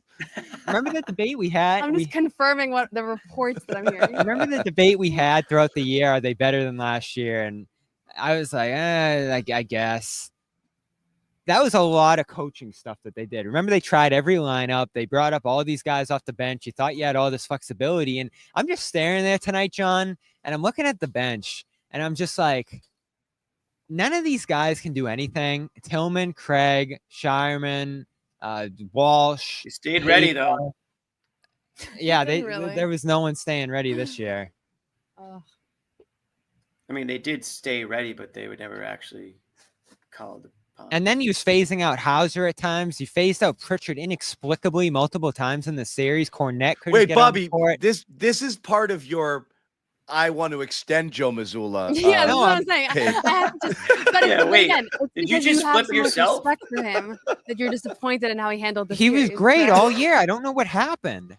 Dude, how much did we praise Joe this year, John? You were like, he's not rigid anymore. He's so flexible. I he thought can he do all this evolved a different lot stuff. this year. Yeah. And I don't know where that went in the play. Like, I know the playoffs, things tighten up a little bit and you got to make some tough decisions, but man, things got really tight for him in this series. And I was so wrong about this series. I thought they had a major coaching mismatch and Tibbs coached circles around him. It was unreal. And so what do you want to give him? 3 Noah? years, 4 years, 5 years? What do you want to give him? What are you doing with what are you doing with Joe? I'm extending Joe. Yeah. I'm extending Joe. I mean, listen, what I've learned about the NBA is that everybody's going to get fired. He'll get fired eventually. I don't think this is the moment that You know what he's gonna makes get me fired. feel best about him is the That's how I guys feel, still Noah. buying into his message. All the weird stuff, all the messaging, you're Yeah. always hearing them repeat it. They're always playing the way he wants. Buy-in's the ultimate thing, right? I think next year, though, like you say, so John, you expect this team to be a play-in team. I think, depending on how this roster ends up, maybe that'll be a lot of people's expectations. He's going to have a very different situation than what we've seen. The first 2 seasons, it was championship or bust. It was 60 wins or bust. It was no room for error. A team with so much talent that really, why are you getting in the way, was the perception. And I think next year it's going to be very different. It's going to require a little bit more humility with us, I think, in a way, because they're probably going to lose a lot more games than we're used to. It's going to be, more of a player development or trying out different guys because they're not going to have the depth most likely. So right now we know him as like, what does he look like as a 60-win coach? It's different to coach a 60-win team than to coach a team that has a flawed roster. So a lot of what we know about him, we're going to learn a lot next year. And we see it all the time in the league. A guy that might be really good for a certain situation just doesn't fit Didn't for he joke another. that he was born on third base or something? He did joke about that a couple weeks ago. Yep. Right now you have no reason to think there's something better out there. I would be astonished. That could be perhaps the most shocking offseason move for me would be They need to add to the firing Joe staff. Mazzulla. I think That he would be needs shocking. I think he needs some better assistant coaches. I know we had that conversation after 23, but again, you lose Lee, you lose Van Gundy upstairs. You lost a lot of stuff off that bench. I over the mean, last year or two Here's here. the thing, guys, too. If you I need mean- a ton of experienced assistants, are you a great coach? Every coach needs help. Every coach has blind spots. And, again, for him, I think so much of it is the offense and the spacing and all that too. And I like some of the defensive philosophies as well. But I just think as much experience as you can get alongside you helps, and different perspectives and all that as well. I don't think it's any mistake that loaded staff last year had that seamless season where they were so great. It is true that I think people underrate on the outside that it's not just one coach. We see these guys all the time. There are so many components to a coaching staff. And so the head coach will take all the blame or all the praise. And that's kind of how, and they're also the only one that formally speaks to the media. So that kind of exacerbates it. But it is true that he lost key pieces, and that can make a massive difference behind the scenes that will never really get communicated to the public in a way. But here's we're not the really other allowed to thing. talk. You guys, How do you feel about him, John? Oh, Jimmy's going. Jimmy, Go ahead, say Jimmy. one damn thing, please? Okay. How do you feel about him, Jimmy? Well, no, what I was going to say was what everyone needs to remember or realize is that this isn't really a desirable place to coach next year. So where is this coach coming from? Who's this coach? I'm being serious. I'm being No, serious. I know. Yeah. This is actually a great extra There's season one for big reason. Mazzulla to Noah. I don't know if you saw on Monday. Did you hear Jayson what Tatum happened on Monday? blew out Okay, his Achilles. you're still coaching the Boston Celtics, and Okay, it's still okay, not that's great. But if way you're an worse established job in the NBA. Sure, but All if right. you're an established coach in the league, like you're not jumping to come over and No, I get coach. what you're saying, Jimmy. Like it's just these coaches might all want this job a year from now. Let me put it that way, right? When Tatum's maybe back and maybe they have a little bit more idea of what the roster is going to look like. Mazzulla might be the best coach to coach this team next year, and then you might actually get a really good idea of the type of coach he is. Because we said it earlier, we're not really And sure. he can evolve. Right. But he is actually going to be tasked with having to make more decisions and find more things that work because he isn't going to have a team that's the best team on paper to start the season. So maybe you will get a good idea, and maybe he proves that he is worthy of remaining the coach, or maybe he proves that he was, given a great roster, and now without one, he's not maybe the coach that people thought he was. You know what makes me feel so good about him, Jimmy, is look at how good they've been when they've been missing guys, missing 2 guys, missing 3 guys. Again, the way they utilized the bench in the regular season was awesome. And I think he gave them a great chance to win in a lot of games that we looked at and were like, oh, they're probably losing this one because of rest and injury. So I love all that stuff. There's like 10 reasons I can rattle off that I feel good about him. And again, you guys know I'm as tough on him as anyone. The number one, the things we see or the things fans get annoyed with really almost never have anything to do with whether or not a coach is well received or not. It's silly. He didn't call a timeout. They shot too many threes. They came out flat. Most of those things don't have anything to do with the coach. And also they're really flat. They're really simple things. So like, or he doesn't call enough play. He has them ready to play. They believe in his philosophy, and anything short of a mutiny, you really don't get rid of coaches. You get rid of coaches when they've lost the room or when they fumble the bag so badly where you're like, it's so obviously just malpractice. That's not what went on here. You can have, well, I could have done this differently, could have done that differently, the same way a player can. Coaches aren't infallible. You have good series, you have bad series. People are going to point a lot of fingers, but again, you might not love Joe. You might have thought he's had a 50% blame pie, 60% for this year. It doesn't matter. Unless he's lost the guys in the room, the ability to communicate with them and them to go out and play for him. They hate each other. They don't want to show up. There's infighting. It's really not a reason to get rid of him. Jaylen got asked tonight about the other one is if the organizational philosophy doesn't jive, they want one thing and he refuses to do it and he's doing his thing. That's another place where you run into it when you don't have support from Brad or ownership. And I do think Brad loves him. And Brad loves him. So it's nuts to think that there's something about Joe Mazzulla that they want to move on from because we haven't seen that yet. We haven't seen it yet. I'm throwing in this super chat because it's about Joe Mohelmy. I was very disgusted listening to Joe answer the question about whether the Celtics lose big leads in the series. He did not take responsibility for not making enough adjustments during those runs. I'm going to rattle off a couple more. You guys can comment on that. Hard to repeat in this league. Great show, folks. These have some work to do next season. Be interesting indeed. MSG is an old dump, by the way. I love Madison Square Garden. That's from Dancing Dog 60. I love it. Did you guys like it there? Did you guys, what was the atmosphere? Hold on, Jimmy. Let me rattle through 2 more. I just want to get them done. Thanks to the crew for a fun year and your hard work and sacrifice for our entertainment. That's from House Cat. Thanks, House Cat. Richter 1605 thinks Noah is pretty. And Mo Helmy coming back. Hi, guys. I'm very disgusted listening to Joe answer the question about what? Didn't you just do that? He did it. He paid $30 for this one. He wanted to say it again. So I we'll read it. He's got to read it. Jay Cancel Roman to a great season. Y'all made tough times better on a weekly basis. Thanks for what y'all do. Thank you. I'll put up Mo's comment and you guys can comment on it. We talked about it a little bit. Joe needs some better demeanor and just for his own self-preservation, not because it affects how effective he is with the players, but he could use a little bit more chill, with some of this stuff, and he could comport himself a little bit better in some of these media settings just to deflect some of the fan anger. I don't know if it necessarily has anything to do with his ability to do his job vis-a-vis the players. Yeah, that was a tough one for him tonight, and he had an idea of what he wanted to say after this game, and it didn't matter what we were going to ask him. I think he wanted to show his gratitude toward the players for their efforts, and he said they didn't get it done and all that. They went through some hard times this year. We all understand that. But the one pertinent question, probably wasn't the only one, but I thought it was the most pertinent question to him after this game was the fact that they blew badly those first 2 games. I believe it was Jared. He didn't have a good answer for it. I don't remember what he said exactly, but he just mostly shook it off and stayed in the tone that he did for this entire post game, which was, it was tough. We gave it a good effort, and I love these guys. And that's all fine and good. I understand that. And this is an off season where they're probably going to split up to some degree here, but there had to be some responsibility for the failure that this was. I think it was easy for him to be able to paint it as all injuries and this was a tough year and there were a lot of hurdles. And listen, he forecasted in many ways that this was going to be hard.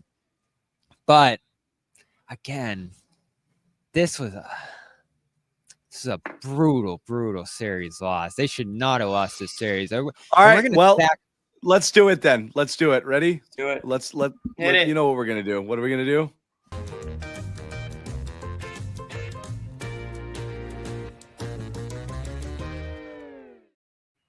Well, I thought about just leaving, She and thought about then you guys came disappearing. back, and I just wouldn't be here. Noah, think about it like this. This is the last blame pie Noah's the best at this because she's been writing it down just in case we call on it, but it's series blame pie, Noah. So let's give it a crack. What do we got? Series blame pie. Not tonight's game, the series.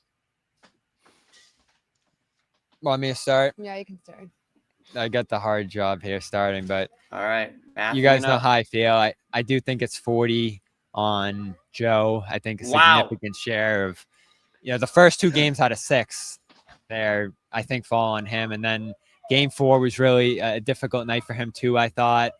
So as much as almost half the series makes me go 40 for Joe. Those were rough nights for him. And I don't put it on him tonight. This was just a team that wasn't ready to play this game. So I'm going to go 40 Joe. I don't want to screw this up. So I'll probably go 20. I'll go 25, Jayson. Those shots in game 1 were just awful. Okay, we're the at approach down the 65. stretch, slowing it down rather. From there, I'll go 20 Jaylen. So you're at A 85. rough Jaylen one tonight. He really saved them in game 5, so I'll go a little less on him there. So that's what, Jimmy? 85. He's checking with Jimmy. Yeah, I mean, I'll- I think Yeah, right. That's when you know you're in trouble. That's you're fucked. you're at I'll go- 72. Yeah, Jimmy, yeah. how am I doing? Fuck, great, I like Bobby. playing on my Keep going, back kid. here. Yeah. I'll go 10 Porzingis. I don't want to put too much on him, but Why? you judge a guy if he gets out there, and you do have to judge what he did, and it wasn't much here in this series. But I'm going to give him a major benefit of the doubt with the illness there. That leaves me with 5.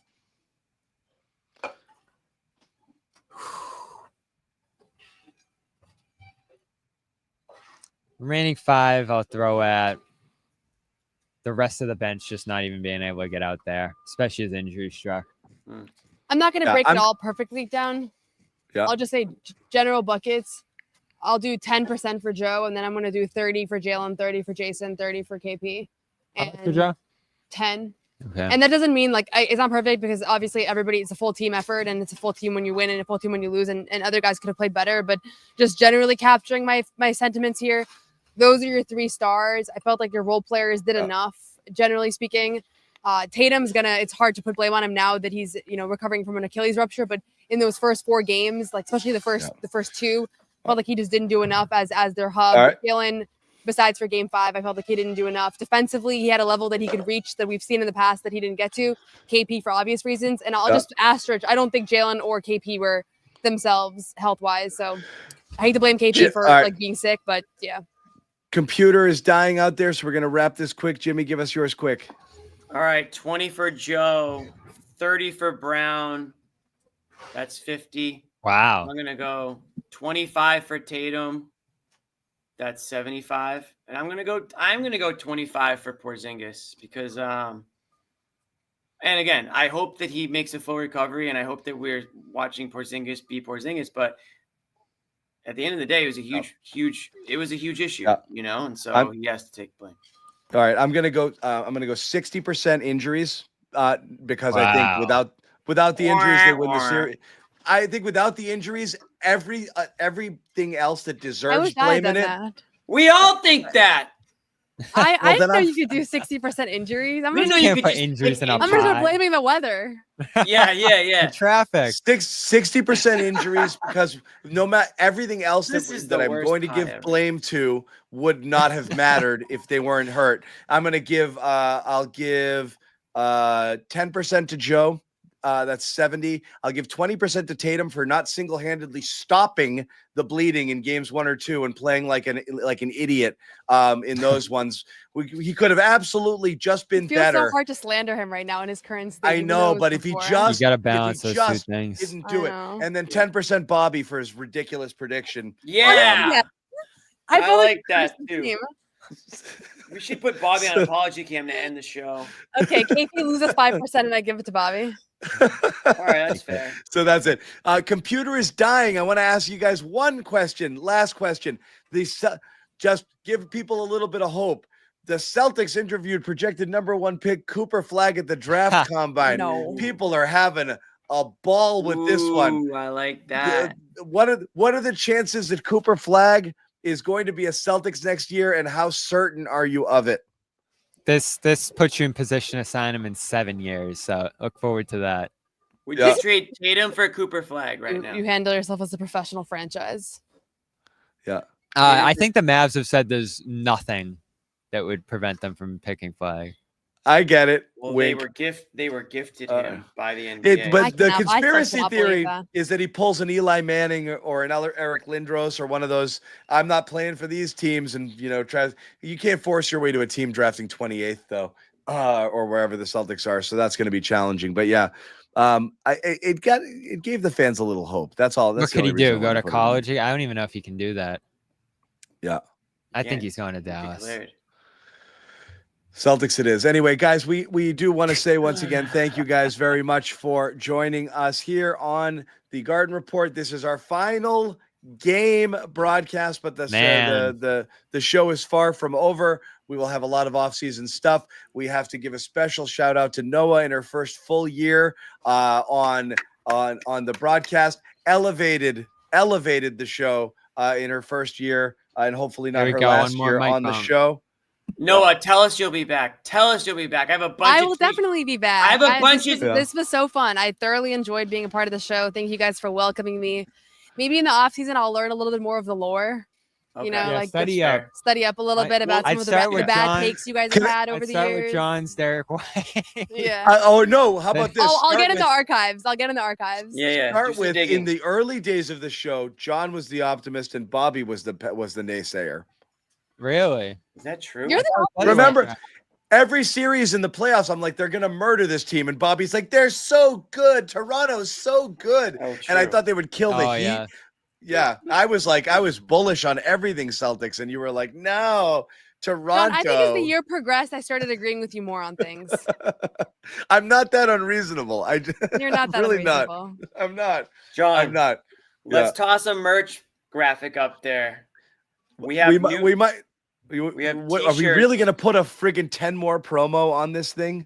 This is embarrassing, Jimmy. I guess we technically do have to. Yeah, the promo code 10 is more still live. plus 6 10 next more. year. What we'll do is we'll keep the promo code live throughout the weekend. If you guys want to get the new logo T-shirt, Noah's front and center on it. So she just confirmed she's sticking around, so that logo is going to be good for another season. Well, you just might be sick of us, which is fair. Yeah, but we wouldn't I'll let enjoy you the go. off-season. Wouldn't let you go that easy. ESPN, NBC, there's other people could come knocking. You never know. But anyway, thank you to Jimmy for driving that merch store stuff. Thank you to Bobby and Noah, our indefatigable reporters out there in the field taking midnight buses. Amit sleeping upright in a closet last night because we couldn't get a second bed, I don't think. And going back and forth. Rich LeMay also, who put in a lot of work on the road and throughout the season with the terrific social media stuff. Bailey Kennedy joined us late, but his contribution has been considerable here, manning the studio controls behind the scenes. Of course, owner and founder Nick Gelso, somewhere somewhere in the chat. Yeah, always, none of this is possible without Nick. Thanks to Jimmy and everybody else who's contributed to the Garden Report throughout the course of the season. Of course, thanks. Sherrod couldn't be here tonight, but no one's better than Sherrod. You know that. Lots more stuff here on CLNS Media. Please subscribe. You got Noah's podcast. You got Boston. You got Bobby Manning as well. Writing for CLNS Media. There'll be more stuff tomorrow. Exit interviews. These poor bastards have to race back to the Arbach Center for 1 p.m. press conferences. Yeah. Yeah. We'd be more mad if they didn't have them. But yeah, you got to get back. So Got to get back. So we're going to stream those live tomorrow. So we'll be back with that. I'm not trying to make you guys cry, but we will stream those live, and we'll have shows afterwards as well. And we'll kind of get some more, maybe there's some more clarity on some of the stuff going on now that now that the season is over and they can talk about it. So, and as Irene would say, hit that like button, subscribe, turn on your notifications. We're not going anywhere, even though this season is over. Celtics fall to the Knicks. The season is over. They failed to repeat as champions. This has been the Garden Report. We will see you guys all back here. Thank you, guys. Tomorrow. Thanks, everyone. No one's sneaking a vegan brownie by me, I'll tell you that. Okay, you know what, John? We're going to do it. You have to feel that way too, Bobby. I have to feel that way. Let's Slide Al over and make Luke your first center. Bobby, we gave you Luke hour early. We're not going to end this on a damn conversation about Luke